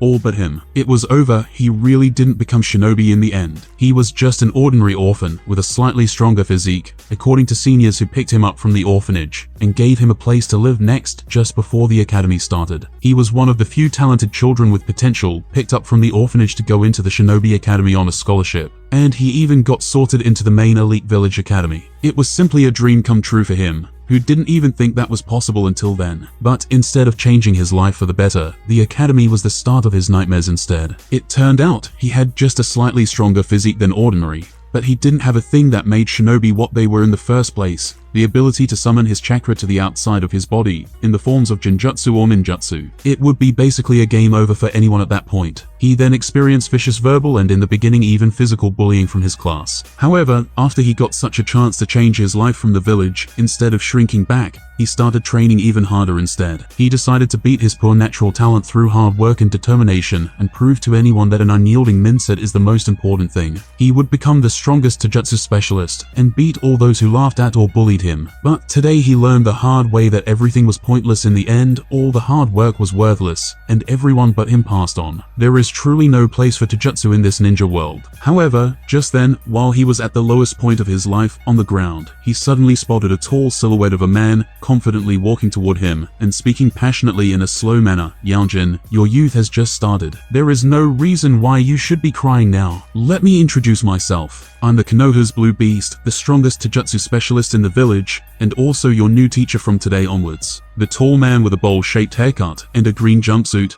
held a Konoha forehead protector in front of him while smiling brightly, with his white teeth showing, and making a thumbs-up gesture toward the stunned Rock Lee on the ground. Little that he knew, that strange man would later become his idol, and the closest thing to a family he ever had in life, his father-like figure, his teacher and savior. who taught him everything he knew. Inside one of the few classrooms located inside the main Shinobi Academy of Konoha, 2 young teenagers were present. The floor of the classroom was constituted of large wooden planks. The tables were wide and also made of wood, while the walls were mainly colored blue. There were also many windows on one side of the room, which brought hot summer air and light into the place. Directly beside one of those broad windows, on the side, in the middle row of wooden tables, sat a seemingly very young, male teenager. He was looking at the outside scenery, while completely ignoring the other, female teenager that was also currently in the stood at the center podium. The girl snorted in dissatisfaction while occasionally taking a few glances at him. She was annoyed by something else as well. Their future shinobi teacher and the other unknown future teammate were nowhere to be seen. They were already waiting alone there for quite some time. All the other classmates got picked by their teachers already. It was just the 2 of them who still had to wait. She had black hair and gray eyes on a nice-looking face. She also wore her hair in 2 Chinese-style buns on her head, with short fringe bangs framing her face. On her body, she wore a pink sleeveless kipao-style blouse with red sleeve trimmings and yellow fastening buttons, and dark green pants. While the boy seated near the window had very long black hair, freely dropping out onto his shoulders, also covering nearly half of his back. He had distinctive white eyes and a very young, but mature face. He wore a white kimono shirt with long,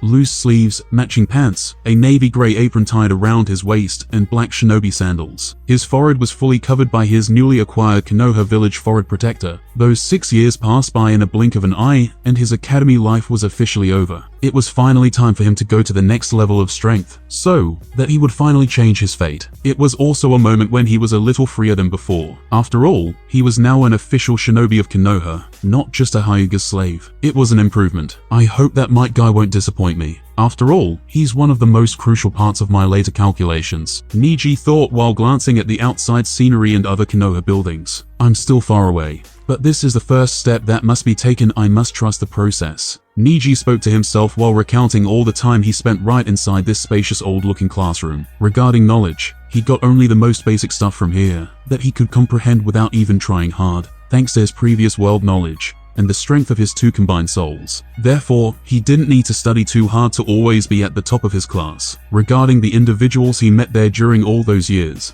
none was special or worth his attention from those students apart from his future teammates, and that was more for their future connection, not for their strength or means. Even his teacher Chunin was just a middle-level cannon fodder. In his mind, not even a high-level one. He felt like he could easily win a fight against him. Just then, he heard Tenten snorting loudly once again from the side in dissatisfaction, maybe wanting to grab his attention in this way. However, as in a couple of previous times, she did that while they were waiting alone here. He just ignored her again. He didn't mind some mindless communication with her at this time, to waste time. It's just that his cover all those years was for himself to be seen as a very cold and resigned to fate type of person. He rarely talked outside. Can you at least check it with your Byakugan to see if someone is coming? Aren't you tired of waiting? Tenten stomped her foot onto a wooden floor in anger and discontent, calling out. They didn't have much communication during the academy, as Niiji was always cold and overlooking toward anyone, even his teacher. But after learning today that he was going to be her future teammate for life and death, she somehow felt a lot more familiar with him, so she asked. She heard a few things about him from her parents and from different gossip that floated around the academy. She usually despised such people who looked down on everyone like him, but she also had a few guesses already on why he behaved like that from all those things heard. Also, he was truly qualified to act like that,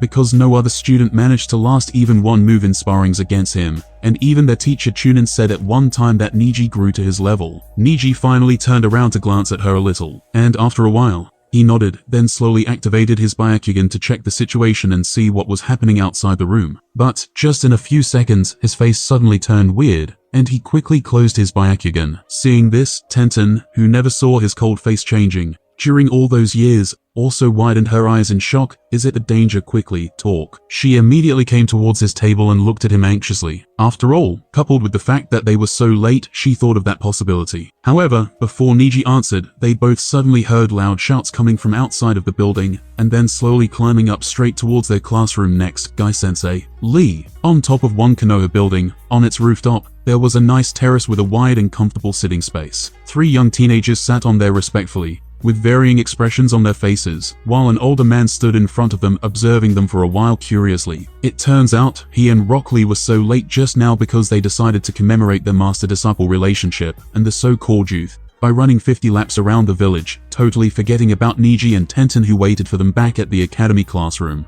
Guy introduced himself first and apologized to the indignant Tenten and indifferent Neji, and quickly brought all of them together to this building near the academy to help familiarize everyone with one another. As of today, you are all genin. So, now tell me, why have you done it? What are your goals? Guy coughed and finally started the conversation, looking over them with interest. He already got pretty familiar with Rock Lee before, who was nearly a mirror image of himself in both mindset and looks. So he was mostly looking forward to the answers of the other two. Tenten looked like a very ordinary young girl, but Neji, although indifferent at first glance, looked at him with interest secretly from time to time. It seems Hyuga must have told him something about me. Tenten enthusiastically wanted to go first, and after Guy told her to speak, she declared loudly, I want to be a great and powerful ninja, to walk in the footsteps of the legendary Kunoichi Tsunade. I see, Inju, Neji. Guy nodded in understanding. It seemed to him that she already forgot about her previous grievances for having to wait that long after thinking of that legendary Sennin. Guy really wanted to know the thoughts and motivations of this mysterious student of his next. He was also rumored by everyone to be the strongest genius of Konoha in recent years. Lee and Tenten also turned to look at him curiously at this time. I'd rather not say, but after some consideration and scrutiny in their eyes, Neji finally answered Guy's question in this way, disappointing all of them. Tenten and Guy just sighed inwardly, already expecting such an answer,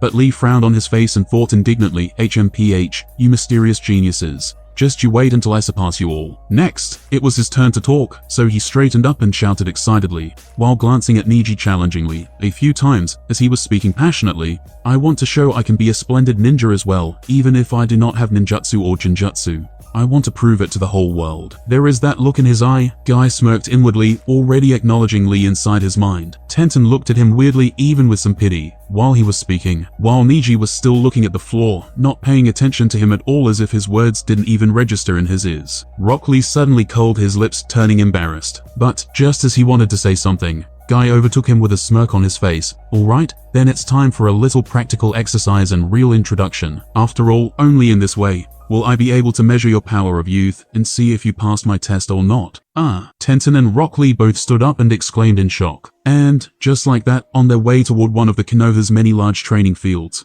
he explained to them that after graduation from the academy, every shinobi instructor is allowed to give them one final test to see if they meet his criteria, and if they can really graduate and form a team next. Somewhere still inside the Konoha village wall bounds, but away from the current center of the village, were wide-ranging green grasslands filled with trees in some areas, and many smaller water streams cutting through them. Neji, Rock Lee, and Tenten stood on one side and Guy on the other. Neji was a few inches taller than them, looking at least 2 years their senior. It was all due to the Hyuga body exercises, optimal nutrition, and specialized body training he did basically since he was a child. Targeted muscle exercises, high frequency, and heavy weight lifting alongside yoga-like stretching. It was something he picked from his previous world alongside basic nutrition principles. Your test is this: you're going to fight against me with everything you got, and I'll determine if you passed or not. Guy shouted as he made some kind of a weird and passionate-like body gesture. He also noticed some of their strange body differences at this time, but didn't comment too much. Tenten's face suddenly turned serious. She already knew from her parents just how strong this person in front of her was, but she also noticed that fortunately, he didn't mention defeating him. Alright, Guy Sendash. But suddenly, just as excitedly wanted to say something from the side, both he and Tenten noticed a speedy gust of wind passing by them from the position where Neji stood. Neji already activated his Byakugan by the moment Guy finished speaking and rushed over to fight head first. He really wanted to gather some useful information with his eyes from Guy's body in a moment and couldn't contain himself. After all, it was a really big privilege to get to spar with him personally, so he couldn't hold anymore with his really eager for strength type personality. He already hit some kind of bottleneck before due to his exposure only to Hyuga's techniques and training systems before. He already mastered all of those, and he urgently needed something new. Hein! Rock Lee stomped his feet on the ground in anger, and also rushed over, not wanting to get overtaken by Neji. Tenten sighed a little and also went on, but looking at the place from which Neji disappeared, she really had to acknowledge such speed. They didn't even notice his shadow. Show me your taijutsu style, Neji already appeared in front of Guy, with a wilder look in his eyes, launching his gentle fist attack straight towards Guy's internals, already noticing some of Guy's body muscles tensing and preparing to activate as to evade his attack. He could almost see even Guy's cells moving and preparing to fire off at such close distances. His current Byakugan internal vision level was only to the level of seeing tissues, but it's also gradually approaching the level of seeing cells themselves only 2 or 3 years away from it now, especially at such close distances. And just as he expected, the moment he was about to let his attack fall on Guy, the man swiftly disappeared from his place, in the trajectory Neji anticipated with his vision before, but didn't manage to react with his current body speed. That was just his ordinary speed, Neji thought. Seeing Guy appearing right behind him next, Neji didn't allow him to strike, immediately activating his rotation, expelling some pure chakra from all of his Tenketsu points outside his body, and then spinning it rapidly as to create some kind of relatively large, blue centrifuge-like repelling force. What on earth? How did he learn that thing? Wasn't this technique only taught to the Hyuga main branch members? And he's only 12 years old. Guy jumped back to avoid the spinning force, but he was flabbergasted. Tenten and Lee stopped on the side and looked over in shock and awe. In fact, it was no easy job for Neji to learn that technique at all. It took him years and years of constant arduous training to learn it. Thankfully, in the beginning he used to secretly train to expel and rotate his chakra while also being at the academy, so he didn't waste a second of his time. From the first baby steps and just using a few Tenketsu points, like on his hands or tights while in the classes, for example, he gradually learned recently to do it all at once from all of his Tenketsu points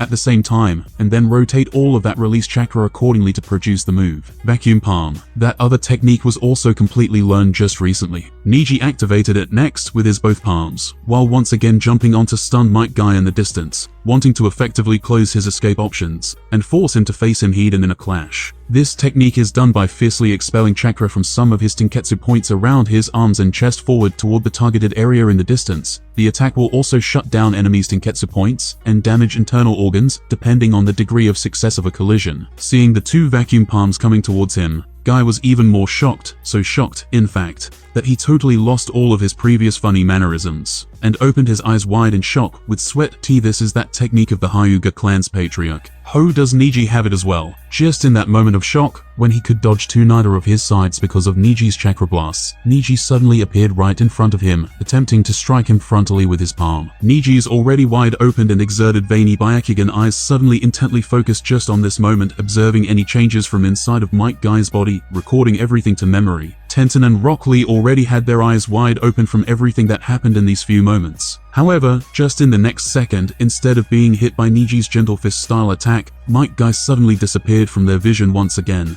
but now even quicker than before. It's as I thought. That's why he was so strong in the original even in his normal state without opening inner gates. All Taijutsu experts have learned the so-called chakra enhancement, Neji thought, from Might Guy's previous inner muscle contractions, already realizing where he went. That's how Rock Lee and Might Guy uprooted trees, shattered walls, why they were so strong and quick, superhuman even in their base states. Even Sasuke noticed that Lee used chakra on his hands in the original series at the beginning of the Chunin exams. He can't bring chakra outside in the forms of Genjutsu or Ninjutsu, but he can still strengthen his body abilities with it, same as Guy. Shinobi can enhance their physical capabilities with chakra to perform superhuman feats. Training the body improves the flow of chakra through the chakra pathway system, which makes it stronger, tougher, and faster, along with the benefits of physical fitness. As everyone possesses chakra, anyone can develop powerful bodies through physical training, even without knowledge of how to use it. But they cannot reach the same heights as ninja. By learning to create and wield their chakra, ninja continually develop their chakra pathways as they increase the quality and quantity of the chakra flowing through their bodies. At the same time, they unconsciously enhance their bodies with chakra to make them physically superior to the average human being in practically every respect. Even children in training have abilities that surpass grown men and allow them to jump over tall obstacles, run across treetops, and scale buildings with ease. The next level of chakra enhancement is to then consciously focus the chakra in different parts of the body, which vitalizes the muscles to make them stronger and tougher. Focusing chakra into their legs and feet lets them run faster or jump higher, and focusing it into their arms and hands lets them endure greater force or hit harder. Increasing the amount of chakra magnifies the effects of enhancement, but there is a limit on how much can be safely focused in one area. In addition to the loss of stamina, the more chakra used, and the longer it is used for, then the greater the backlash it has on the body, as the excess energy wears on their muscles and nerves. The better developed the shinobi's body, then the more chakra they can safely focus within their limbs, because it is more capable of withstanding the additional energy and the force it exerts. Therefore, a taijutsu specialist, like Might Guy, would typically benefit more from a conscious chakra enhancement than a genjutsu specialist, as their bodies are more physically developed. They could really use it to the fullest. And as well as strength and speed, chakra can be used to enhance the senses. By concentrating chakra in the right organs or nerves, a ninja can heighten any of their 5 senses, beyond what humans are normally capable of, like enhancing their sense of smell to discern the sense of different people, and their sense of hearing to understand an out-of-sight individual's movements based on the noises they make. That was probably how Might Guy fought with his eyes closed. Previously, in their fight, Might Guy attached and focused his chakra onto his legs, so he could dodge Niji's previous attack with ease. But Neji managed to see the whole process with his eyes. I understand it now. I saw the way he moved chakra through his leg muscles. It's interesting. I'll try to do that way now as well. This is really better than what I did before. Neji analyzed in a second and suddenly increased his speed in the same way as Might Guy did and started chasing after him. Might Guy didn't manage to express his shock anymore, because Neji got more and more familiar with this chakra enhancement trick while the exchange of blows between them progressed, and alongside his Hyuga techniques, gradually managed to overpower Might Guy in his base form. Is that the strongest jonin currently in Konoha my parents talked about? Tenten's face was dazed, and her whole worldview collapsed as she watched. She didn't know if Neji was just that strong, or if Might Guy was lacking compared to his reputation, but it was probably the first case. Rock Lee gritted his teeth and clenched his fists hard in indignation. Is this the natural genius? Might Guy overall had a much stronger body than Neji, and with his strong fist style, he managed to land a few painful hits on Niji's body in the beginning. But gradually Niji's Byakugan masterful precognition ability started reading Guy's body movements further and easier, as the strong fist style relied mainly on hard and powerful shots, which required a high degree of muscle contractions. Neji got better and better reads on Might Guy with his recognition as the battle progressed, so the much stronger body advantage slowly evaporated between them. Neji also had near the 360-degree vision all around him, while Guy didn't have that advantage. Also, the strong fist was a fighting style, with the simple purpose to cause external damage and break bones. It was the exact opposite of the gentle fist. This style of fighting involves smashing your opponent, and is generally used only by extremely physically powerful and dominating shinobi. It was the most basic branch of taijutsu styles that had no other unpredictable and secret techniques like Niji's rotation, vacuum palm, tenketsu sealing, internal organs distraction, and more. It was inferior to Niji's soft first style, used in combination with his advanced Byakugan. So, Might Guy was losing. Guy Sensei, I estimate that you would need to open at least 4 of your 8 inner gates to deal with the current me. You should have guessed by now, I'm generally on a middle jonin level. Neji called Guy his sensei for the first time, and respectfully advised. The previous chakra enhancement trick was half figured out by him before this battle, so he was more interested in the guy's famous 8 inner gates openings, the first step to his long ago thought plan for changing his fate. Yes, he also wants to learn about it in this battle. This was what he was the most excited about at the time. Guy probably wouldn't teach him that legendary technique due to various reasons, but he needs to learn it as soon as possible. It was the most logical next choice for his strength improvement, so he decided that he would spy on it in this battle against Guy, and later try and figure it out on its own. Haha. No need to get so overworked today, Neji. Our youth has just started. You all past brats. Might Guy smiled and stopped fighting all of a sudden. Their conversation overheard by Tenten and Rock Lee as well,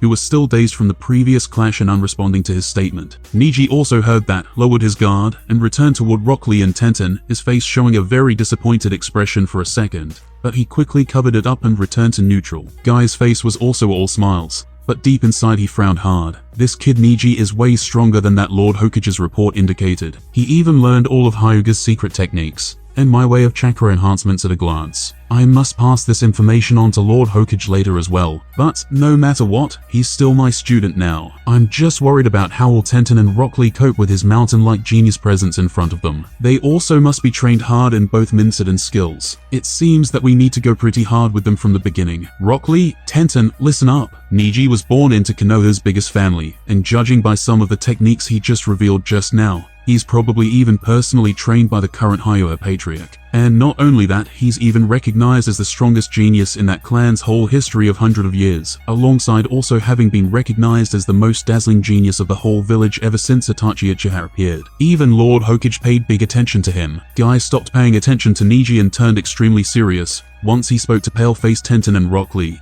whose determination started wavering after seeing Niji's amazing ability. I say that because I don't mean that it's impossible to catch up to him, or even overtake him, but that it will be difficult as climbing a mountain. So your efforts must be 100-fold from now on. Today's meeting is over. Think about it carefully when you get home. If you don't accept my words, then I'm sorry, but I'll continue training only Neji, and you will be dropped off. Lord Hokage will also agree. I don't need any weak-minded dragging on my team. If you're prepared to train 100 times harder in the future, then don't come here tomorrow to the meeting. Only Neji can come. Tomorrow came on quickly, so early in the morning, in the same previous greeny training field from yesterday. The same people met once again. Rock Lee looked more high-spirited than usual, Neji looked indifferent, just like always, while Tenten looked pretty haggard, but also a little resolute. Might Guy had his arms on his waist and looked satisfied after seeing them all, especially a little tired Tenten. He wasn't worried for Lee, but more so for Tenten. He was really worried that seeing that scene with Neji from yesterday would damage her self-confidence to the point of no return. Tenten glanced at Neji at her side and clenched her fists. She couldn't have guessed in a million years that Neji was so strong and so much ahead of her, if it were not for seeing it with her own eyes yesterday. That speed, strength, moves, and holding his own against an elite jonin for so long. It seems that he was not an ordinary genius from the academy,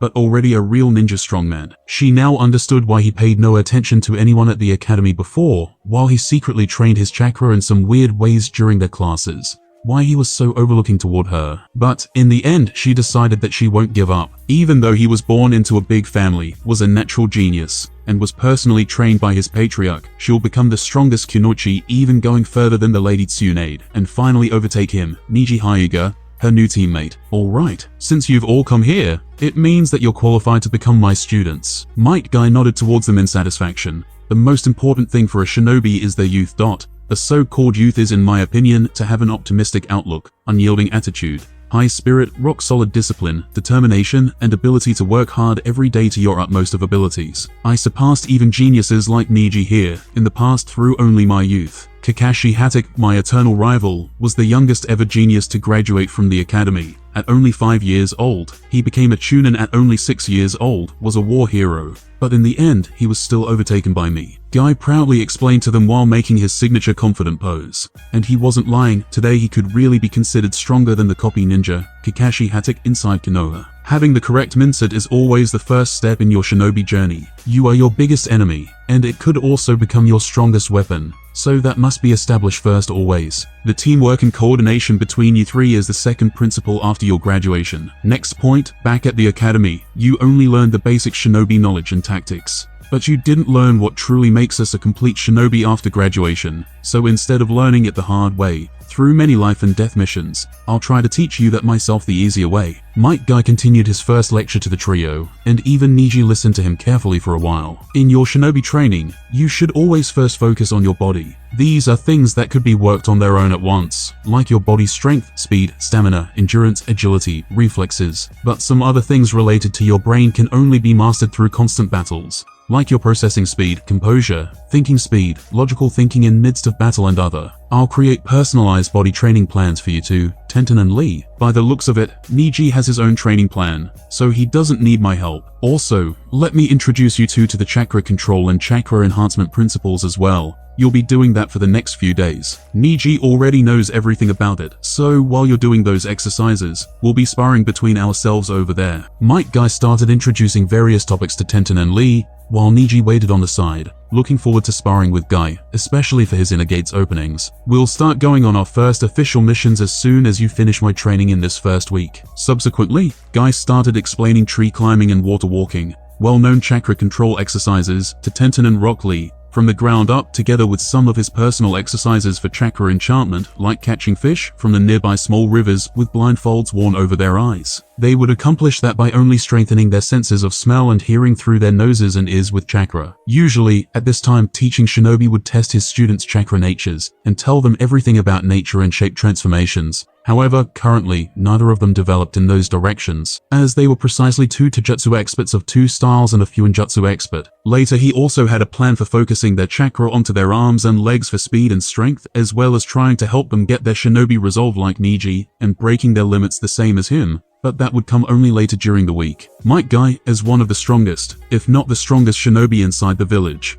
had extraordinary experience and knowledge in all kinds of shinobi matters. And it was a blessing for relatively normal juniors like Tenten and Rock Lee to get a knowledgeable and strong sensei as him as their support during their critical first real shinobi steps. The state of the mind and body have a significant effect on manipulating chakra. Humans never have a perfectly equal amount of physical and spiritual energy, Their bodies and minds can change too easily from moment to moment and over time. But when a ninja consciously creates chakra, they seek to use the same amount for each to balance them together and make it as stable as possible, so that it is easier to control and transform. And Guy is about to teach them that principle. A relaxed mind and well-rested body is the ideal state to be in for using chakra, granting them the best sense of their own energies, while stress and fatigue can make their control erratic and difficult to maintain. Someone with little control will create more chakra than they need, struggle to apply it to their techniques, and waste enough of it that their technique will be ineffective or fail altogether. Someone who masters chakra control is one who can create exactly as much chakra as they require,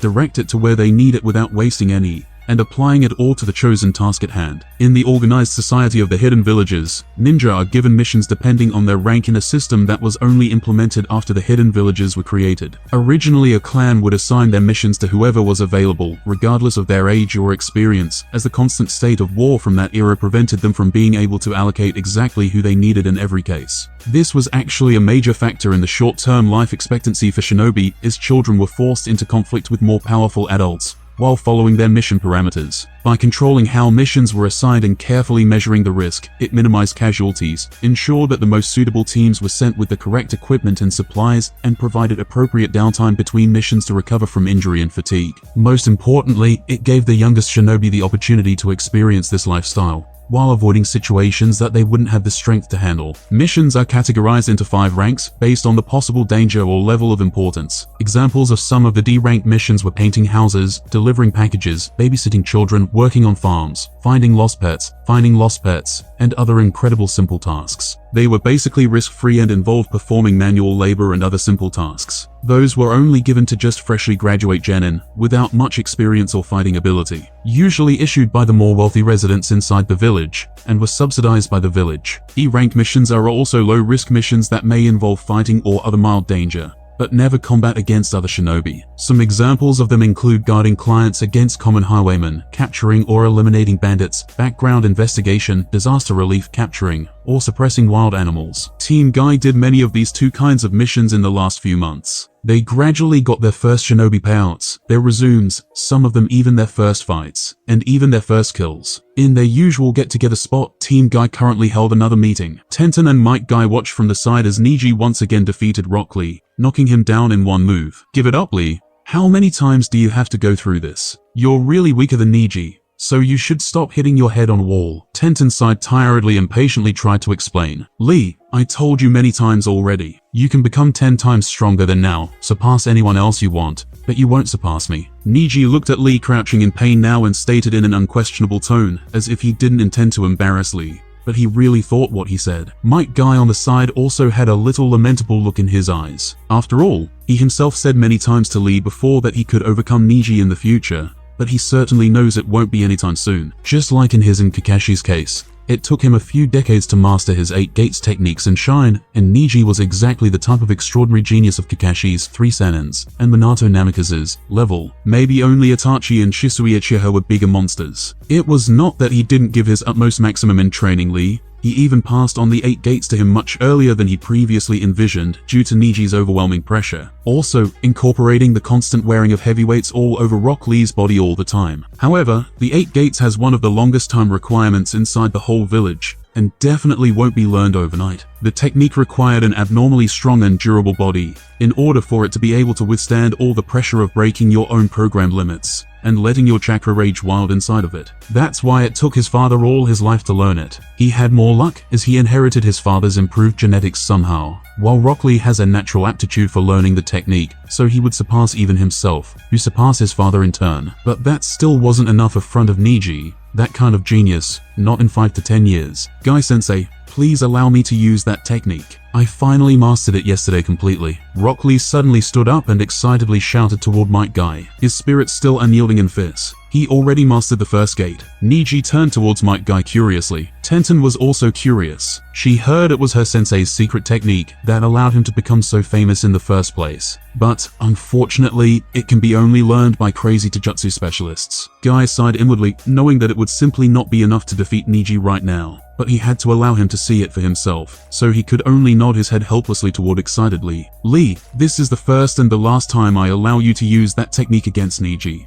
If you lose right now, you won't be allowed to use this technique in the future until I allow you. Remember, this technique is to be used only when you want to protect something precious to you. Guy warned. The 8 gates exist in order to limit the flow of chakra within an individual's body. Ordinarily, individuals can use no more than 20 of their body's full potential. The brain's way of protecting the individual from harming their body through overexertion. With training, individuals can learn to remove these limiters, referred to as opening the gates. With each open gate, individuals are given access to more and more of their body's chakra, thus increasing their physical strength and speed. The first gate is located in the brain's left hemisphere and removes the user's mental inhibitions. Opening this gate allows the user to perform the front lotus, a technique that tires them afterward. However, Lee still didn't learn the front lotus at the time, so he would only use it for a general physical boost against Neji. Neji, be careful, I'm about to really surprise you, Lee warned first. And just in the next second, a powerful wave of air emitted from Lee's body. But it quickly disappeared. It seemed like there was no chakra vapor coming out from opening the first gate. Instantly, Rock Lee's body flashed towards Neji, who already predicted his attack route, judging from Lee's preceding muscle contractions before the attack, so he dodged Lee's quick attack with ease. Lee also learned how to apply chakra to various parts of his body, like his legs, at this time, but it didn't help him against Neji, who could predict all of his movements and started toying with him. Damn, Lee disgruntledly yelled in the middle of their fight. But Neji quickly finished it off while attacking Lee's inner organs with his gentle fist. The result was the same as in all their fights. If he used ninjutsu instead of taijutsu, for example, then Neji would have no way of easily anticipating his attacks like that. But it's a pity that Niji's developed Byakugan precognition allowed him to see the muscle contractions and all the other actions inside them to the maximum. Predicting ninjutsu attacks before they happen is Sharingan's area of expertise. It could read the enemy's hand seals to give them an insight into the performed technique's information regardless of the speed of performance, so long as the enemy's hands are not physically hidden from view. Neji was, therefore, in fact, the natural nemesis of all taijutsu users even on Guy's level. That was also why the generally optimistic Guy felt like Lee had no chance in 5 to 10 years against Neji. Guy sighed hard, while Tenten looked at Neji a little in awe. She felt she had no chance against Lee in that state. Moreover, Neji did it with such ease, without Lee even managing to touch his clothes. It's not that the 8 gates are weak, even the first gate isn't weak. It is just that Rock Lee's current young body is too weak to adapt to that burst of chakra and changing environment. Might Guy's first gate is probably many times stronger than his. Even if I could predict his movements, I could have no way to counterattack Guy's superior speed after the 4th gate, I guess. Neji analyzed. As for why Guy didn't mention teaching me that technique both now and in the original series, it's probably because I'm a Gentle Fist user, while he and Lee are Strong Fist taijutsu school users. Gentle Fist relied on precise striking movements, focused on sealing enemy internal tenketsu points, or targeting their internal chakra pathway system, in order to send disruptive chakra flows inside of it, harming their internal organs and extension in that way. And those kinds of operations required unimaginable levels of focus, level-headedness, and precision, and it simply wasn't possible to do in heightened body tension, stimulancy, pain, and all the hecticness in the state of opened inner gates. That was something that Neji simply had no idea before, both in this and in his past life as a fanfiction writer. He previously always wondered why Guy simply didn't teach Neji that technique, but now he finally understood it here, after seeing the thing in question himself with his own eyes. He previously fought Might Guy many times, and managed to convince him to use it against him, so he observed and learned nearly everything of that technique's inner mechanisms at those times. Nevertheless, Neji in this life wasn't the usual type of person. He hypothesized that he could at least open the inner gates up to the 4th gate and still be able to use his Gentle Fist perfectly in fights. It was because of the top-notch chakra control he thankfully had in this life, coincidentally thanks to his twin-fused soul, and also all the other taijutsu and spiritual exercises he always does. It's not like he needed more than the 4th gate, because his body, even with all of his physical training, still had no way to compare to Guy's or Lee's body, and withstand more pressure like them. After all, Hyuga weren't known for their strong bodies. It was at most on the level of ordinary ninja. But now that I finally perfected my own method of opening the gates, and I verified my conjecture, I should later visit Tenten's shop and get those body weights likely and prepare my body for when I activate those gates in the future. But it probably won't be anytime soon, Neji thought suddenly. It was a really crazy method of opening gates that he thought of. He could now do it on his own from the outside with his Gentle Fist style chakra control movements. After all, he could only employ his creativity. He had no way to spy on Guy's words while he was teaching Lee to open it. Later that day, at the agreed time, Niiji went to the Tenten's shop located right inside the village's center. He already gave her some of his measurements before, so he was ready to pick up his custom wearable body weights. It was the best way to prepare his body for the 8 gates, or else, Guy wouldn't have given his own pairs to Rock Lee right after mentioning that technique. They currently had a short break from their missions given by their sensei.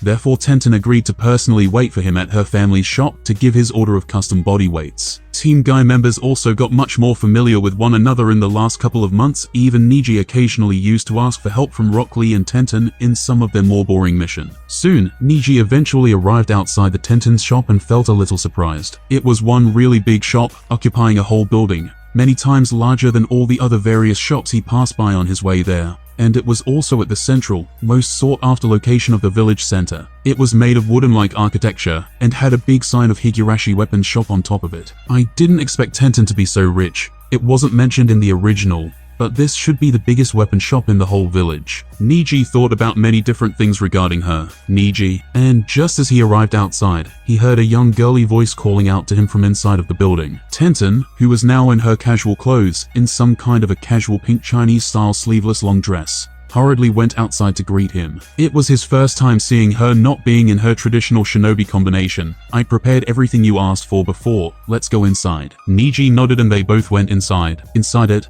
there were hundreds, if not thousands, different weapon types and styles displayed in various shapes and forms. The interior of the building had many Chinese-style decorations and symbols, and overall was set up in a very feng shui-like style. Tenten secretly watched him observe her family shop with interest and felt proud for some reason. After all, it was hard for such a stone-cold genius like Niiji to show interest in anything. And the various weapons here, which she played with since she was a child inside this very own family weapon shop of hers, was some of the most precious things in her whole life. They were only the two of them currently in the building, as she sent away her female workers to get some rest today. Her parents didn't work at the shop, it was left for workers, while they mainly went outside the village, and even the country sometimes, in search of various weapon materials, craftsmen, etc. They were mainly merchants who didn't make weapons themselves, but connected various dots to profit. Of course, as their status was of utmost importance to the village, as the #1 weapon suppliers, they were always heavily guarded by shinobi, at the orders of Hokage, mostly jonins. That's why Tenten had a pretty lonely childhood, often playing inside this shop alone, while waiting for them to return home. It was then that she also developed her passion for different weaponry, and soon, they were seated inside the building. Tenten sat on the weapon boss's place, behind the counter, while he sat where probably various other customers also sat once they come here and want to negotiate something. Niiji also secretly noticed the way Tenten dressed differently than usual today,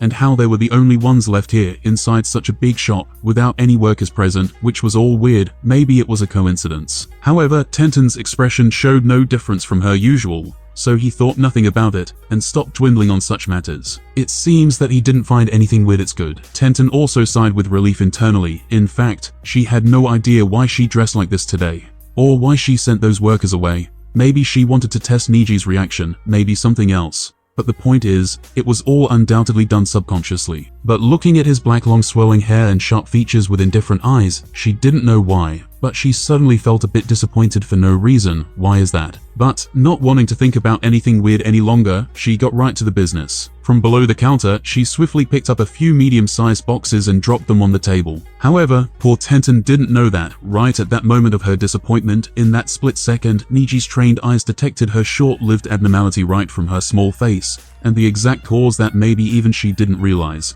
So that's how I understand everything. I guess it's the same as in the original. No, maybe it happened even earlier in this timeline. But it makes it certainly easier for my next request toward her regarding teaching me Fuinjutsu, so it's all good. Of course, Niiji pretended not to notice any of those things, and stood up next, checking over his new weights while opening and closing those couple of wooden, nicely packed boxes from the table, nicely packed. He was getting more and more sure now, but the weights were satisfactory. Tenten also put her hands on her chin, and secretly looked at him while he checked over the boxes. "So, how much do I owe you for this, Tenten?" Niiji suddenly closed the boxes, with a thump, also unexpectedly smiling, bringing Tenten out of her daze, who now blushed lightly for some unexpected reason. Not knowing why, was it because of Niji's unexpected smile, or him catching her peeking on him? "Why, you don't owe me anything for this, Niiji. We're teammates, so it is normal, alright, since you said so. But, I owe you a favor for this, so remember, If you need my help with something, you can ask freely. Niji's face turned to usual once again,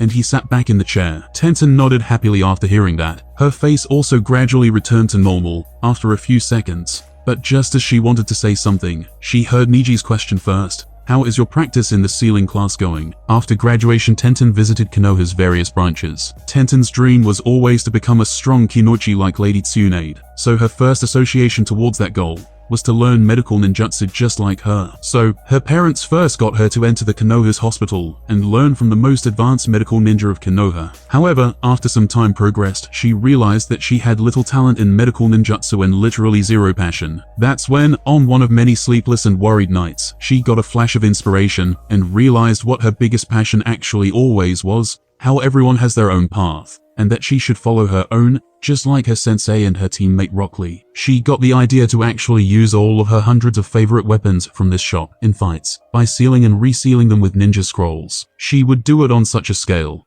that nobody thought of before. It was possible because her parents got a monopoly on the majority of the weapons from Konoha, so she wasn't lacking in any. She just lacked the sealing knowledge required for using that fighting system. Therefore, 1 month ago, she decided to leave the Konoha's hospital and enter the Konoha's sealing branch to try and learn Fuinjutsu there. Of course, with the help of her parents too. It's going great, Neji. I feel like I won't be such a drag on the team for much longer. Tenten exclaimed joyfully and held her arm in the air all of a sudden. She felt like it was her true life passion. Neji also nodded in agreement. In his opinion, Tenten was one of the best Fuinjutsu experts from the original series, not only being able to store thousands of big or small weapons inside her scrolls, but she could even seal pure elements like fire and water in the second part of the Naruto series. So her Fuinjutsu was pretty superb. Without a question, Tenten, I have another favor to ask of you. Can you please also teach me the Fuinjutsu that you're learning at the sealing class, when we have free time and aren't on missions or training? Neji smiled all of a sudden and looked straight at her. He needs to learn Fuinjutsu in order to be able to seal away his own eyes as the last resort. If those main branch bastards wanted to activate the curse mark on him, he would be blind while his eyes were sealed, but he would at least be able to escape in that case. If they, however, managed to activate that wretched seal on him successfully, then there is basically zero hope of escaping. He would be able to only cry on the ground in pain, all the while his brain slowly got turned into gel. He already observed and analyzed internally that tricky area of his head with his advanced Byakugan internal vision. That curse seal is mainly latched onto his eyeballs and optical nerves. If he seals them away, then he's safe in theory, and there is no way for pain to travel further to his brain. This is the only way for me to change my fate before I get to Senju cells and my lovely Tensogun. Neji thought longingly. Nearly 10 years in control of this body, and he was still a slave. It was hard. Tenten couldn't possibly guess Niji's motive for learning Fuinjutsu all of a sudden, so she happily agreed, feeling very joyful for him finally acknowledging her and wanting to learn something from her. Through their communication today, she learned that Neji wasn't as cold as she previously thought, and she would be able to spend even more time alone with him in the future. After Neji finally left her shop, she smiled and started humming happily while leaning on her table peacefully. In fact, Neji really wasn't as cold as he portrayed himself before. He is actually cold, but not to that extent. He also hated being indebted, so he would surely repay Tenten in the future for everything. Nearly a year and a half passed since then. Somewhere inside the Land of Fire,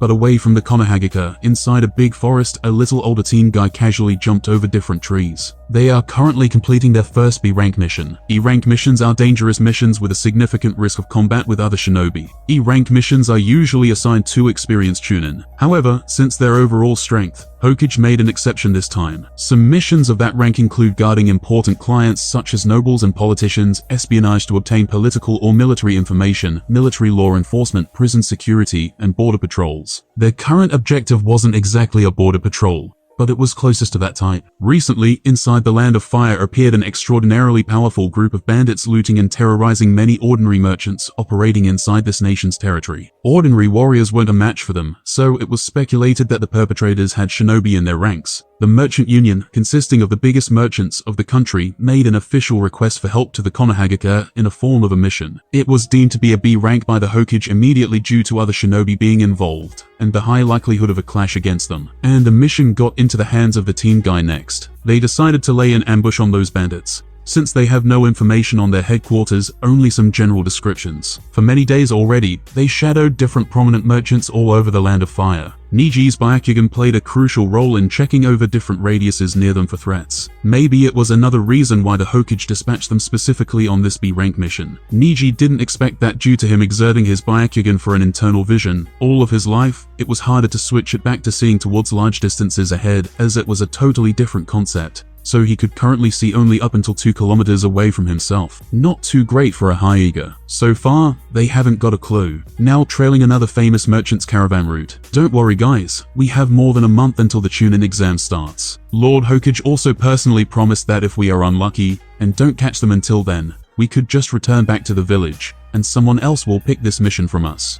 Guy suddenly said toward Rock Lee and Tenten as Neji was currently focused on using his Byakugan to check, again, if there were any foreign hostile presences moving around those new merchants they were following. They were all on the move, jumping over trees, but keeping a certain distance away from those merchants. Therefore, only Neji could check on them periodically in order not to overuse his eyes. Neji was qualified to even take the last Chunin exam, but the problem was that it was a team-based event, so he decided to wait another year, until both Tenten and Rock Lee grew a little bit more, before giving their applications to the Lord Hokage. But it was obvious that they were ready now. The whole team got much more harmonious than a year and a half ago. Even Rock Lee gradually stopped challenging and pestering Neji, instead pouring all his energy into training hard. He decided to become a little smarter and challenge Neji only when he felt confident to actually win. Tenten gradually realized her feelings for Neji during this period, but she buried them deep inside her heart. She already noticed some abnormalities in Neji, while she taught him seeing before inside her shop in their closed-off Fuinjutsu sessions there. He tried his best to hide it,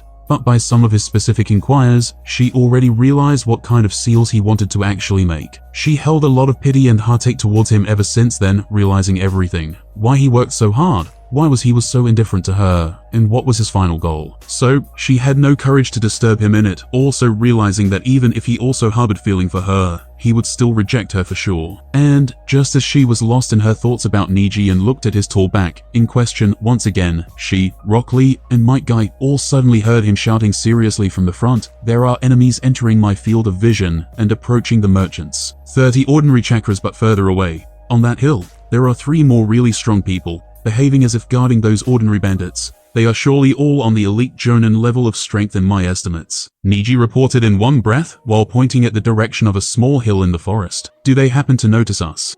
Guy asked and turned thoughtful. 3 elite Jonins. No, they don't notice us, Guy Sensei. We should try and sneak attack them. Neji immediately recommended to Guy, not wanting to waste this precious real battle opportunity in front. "Guy Sensei, please listen to Neji. We got to save those merchants." Rock Lee was also excited for combat, holding his fist in the air. Tenten didn't say anything, just looked towards her sensei next. Well, this could be a really good experience for all of them for the upcoming Chunin exam, and Neji here could also probably take one against himself with Leah's support, while I deal with the other 2 elites. Tenten could take those ordinary bandits, it's not too bad. Neji especially needs such a battle. Alright, Neji, lead Lee and me to the intruders quickly, and we'll try to sneak attack them. Let's go. Tenten, your job is to protect merchants from those average bandits. You have those long-range attacks of large scale to deal easily against them, so we'll leave it to you.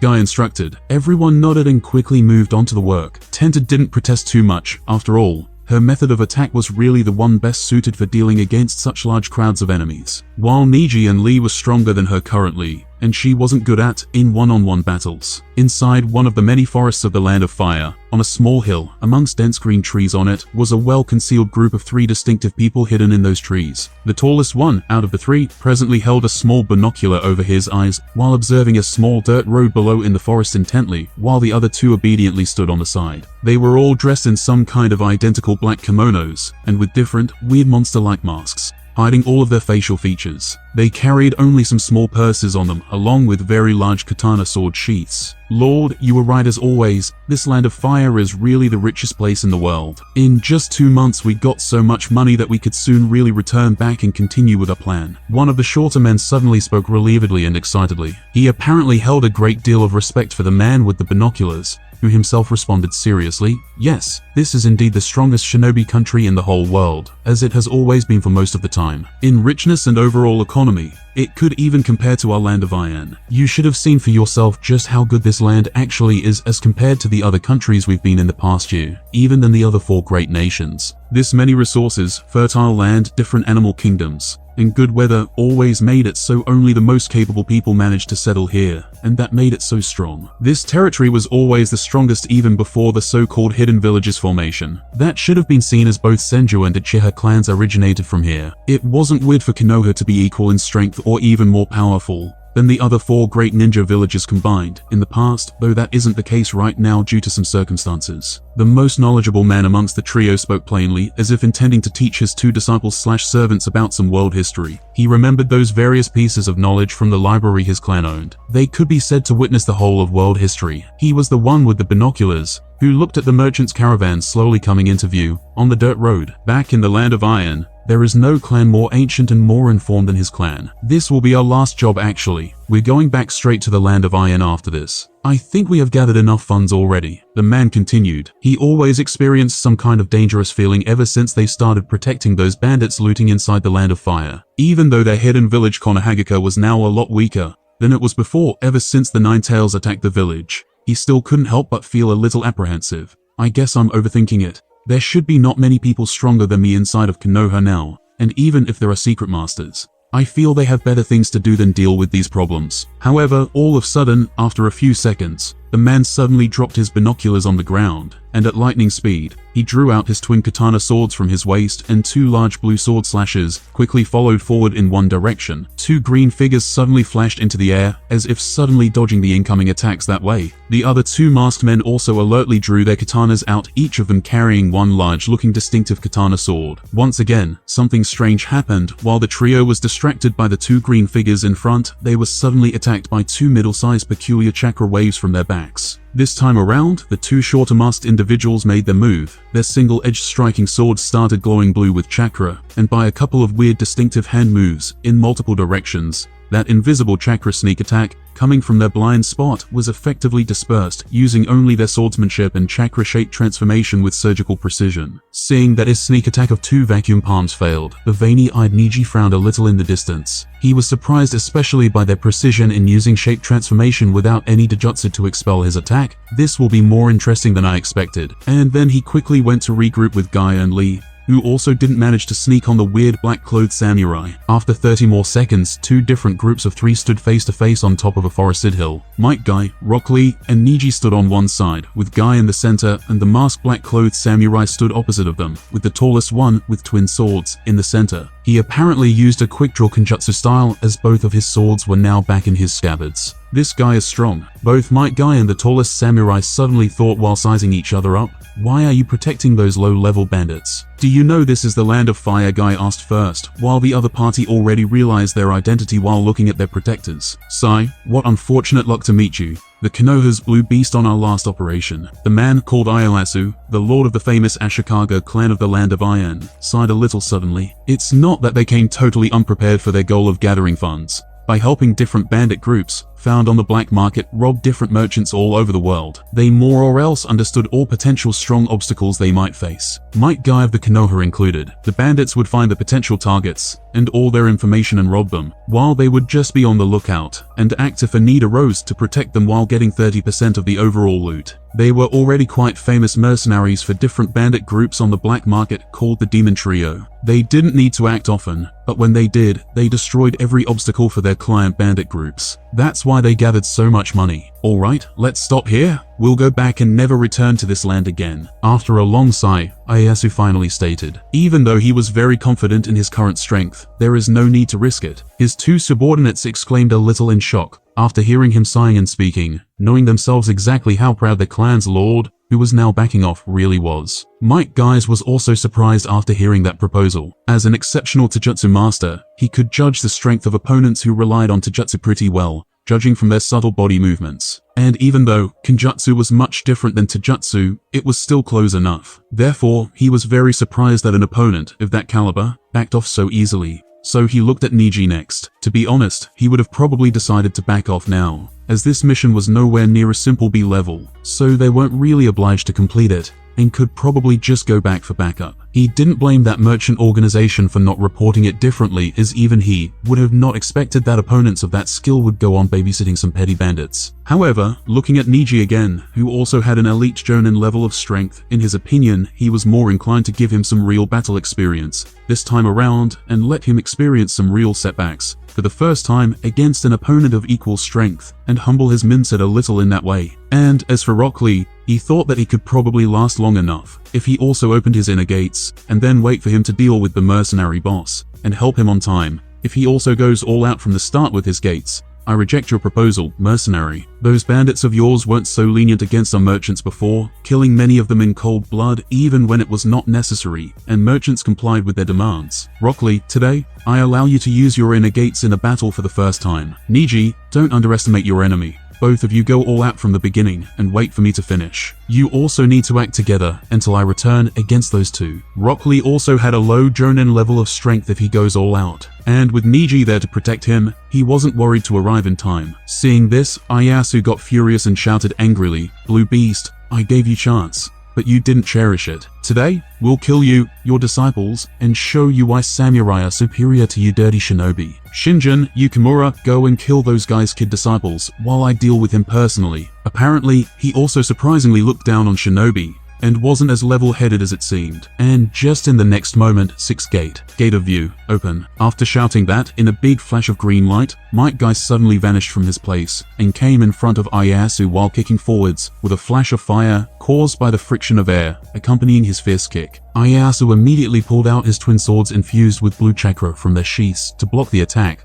but he was still catapulted by the kick high into the air towards the top of the mountain. Lee, open up the 3rd gate only. For now, your body can't handle more gates for a prolonged fight, and look for opportunities to sneak attack one of them in one blow with your 5th gate. Immediately, Neji whispered to Rock Lee, while their enemies were distracted by Guy's fist kick. 3rd gate of life, open. Rock Lee nodded to Neji, who was their agreed team captain once Guy wasn't around. Guy also told him the same thing many times in the past. Use his 5th gate only for finishing blows now, because his body simply wasn't ready for more active use. Guy could use it like it's nothing, even his 6th gate. But Lee was still too young, so he swiftly opened his 3rd inner gate, veins bulging all over his body next, his pupils disappearing and his hair standing. And, according to their agreement, Neji went forward first after opening his Byakugan and focusing. Looking at their swords now glowing blue with chakra, Neji warned Lee, who followed him, remembering some knowledge from his previous life, be careful. They're chakra-shaped transformation masters. Their sword chakra coats could take on many shapes and do tricky moves. The two samurai immediately launched different waves of chakra slices, coming from their swords toward them, and seeing that, Neji reacted by producing a number of his vacuum palms to block. However, surprisingly, Neji's expelled chakra vacuum palms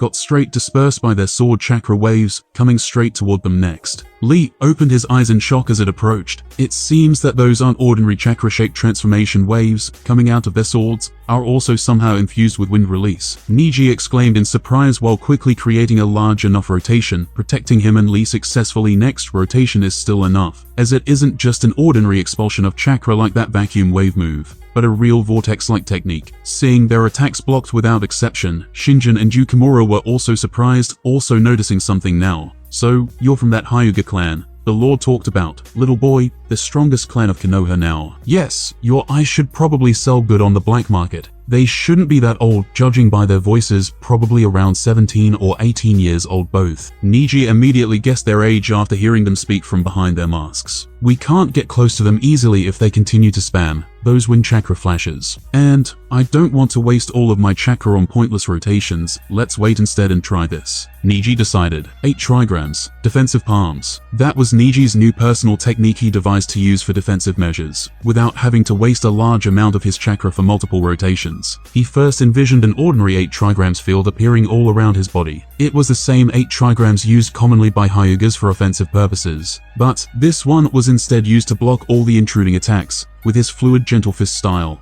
and exceptional chakra control ability. The imagined 8 trigrams domain now protected both him and Rock Lee from all the incoming attacks. "Let's do it, samurai, but better be quick, or else if our teacher comes back, it's instantly over." "Ha ha ha. Hyuga, you are crazy. There is no way a Lord Ashikaga would lose to that witch shinobi. And after shouting that, a barrage of those extraordinary chakra waves came over Neji once again. Neji was now in an intense super-focused state. Time appeared to slow down for him as those chakra slashes started entering his imaginary defense domain. He lifted his hands up, they were now filled with his chakra. Those waves came one after another, but some of them got suddenly broken in half and thrown away by Neji, or directly reflected with his chakra enchanted hands. His chakra control and chakra enchantment abilities were now approaching a simply legendary level.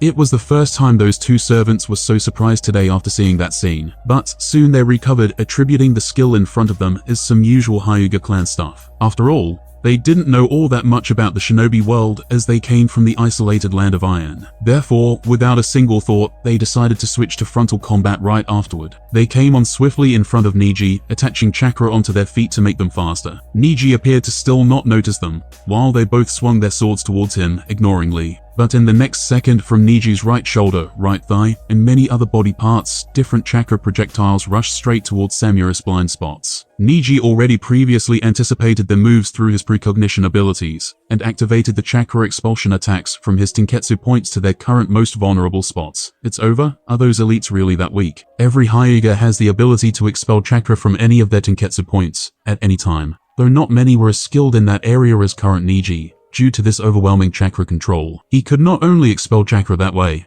but also make it extremely dangerous in a projectile-like manner. Combing it with his superb precognition, it was a deadly skill in Niji's current arsenal of moves. What? To Niji's shock, in the next moment from their katanas, also various small chakra threads detached and distinguished his chakra-like projectiles. Even Neji didn't expect that degree of shape transformation from them, even knowing that it was one of the samurai's basic skills in this world. Soon, an extraordinary battle between chakra-shaped transformations coming from their katanas and Niji's body unfolded. And just as Niji's obviously superior chakra control ability started to prevail, the katanas of the two samurai suddenly got larger, filled with wind chakra, and slashed straight at Neji. They could do both their swordsmanship and that weird shape manipulation simultaneously. Rock Lee looked over in fear and anxiety as those many meters long bright blue sword auras suddenly descended over them. Even Niji's rotation probably won't be enough to stop it. What should we do? I can't open the fifth gate that fast on time. However, he was shocked once more. Fourth gate? Gate of pain. Open. Lee almost couldn't believe what he just heard. However, once he was carried on by Neji,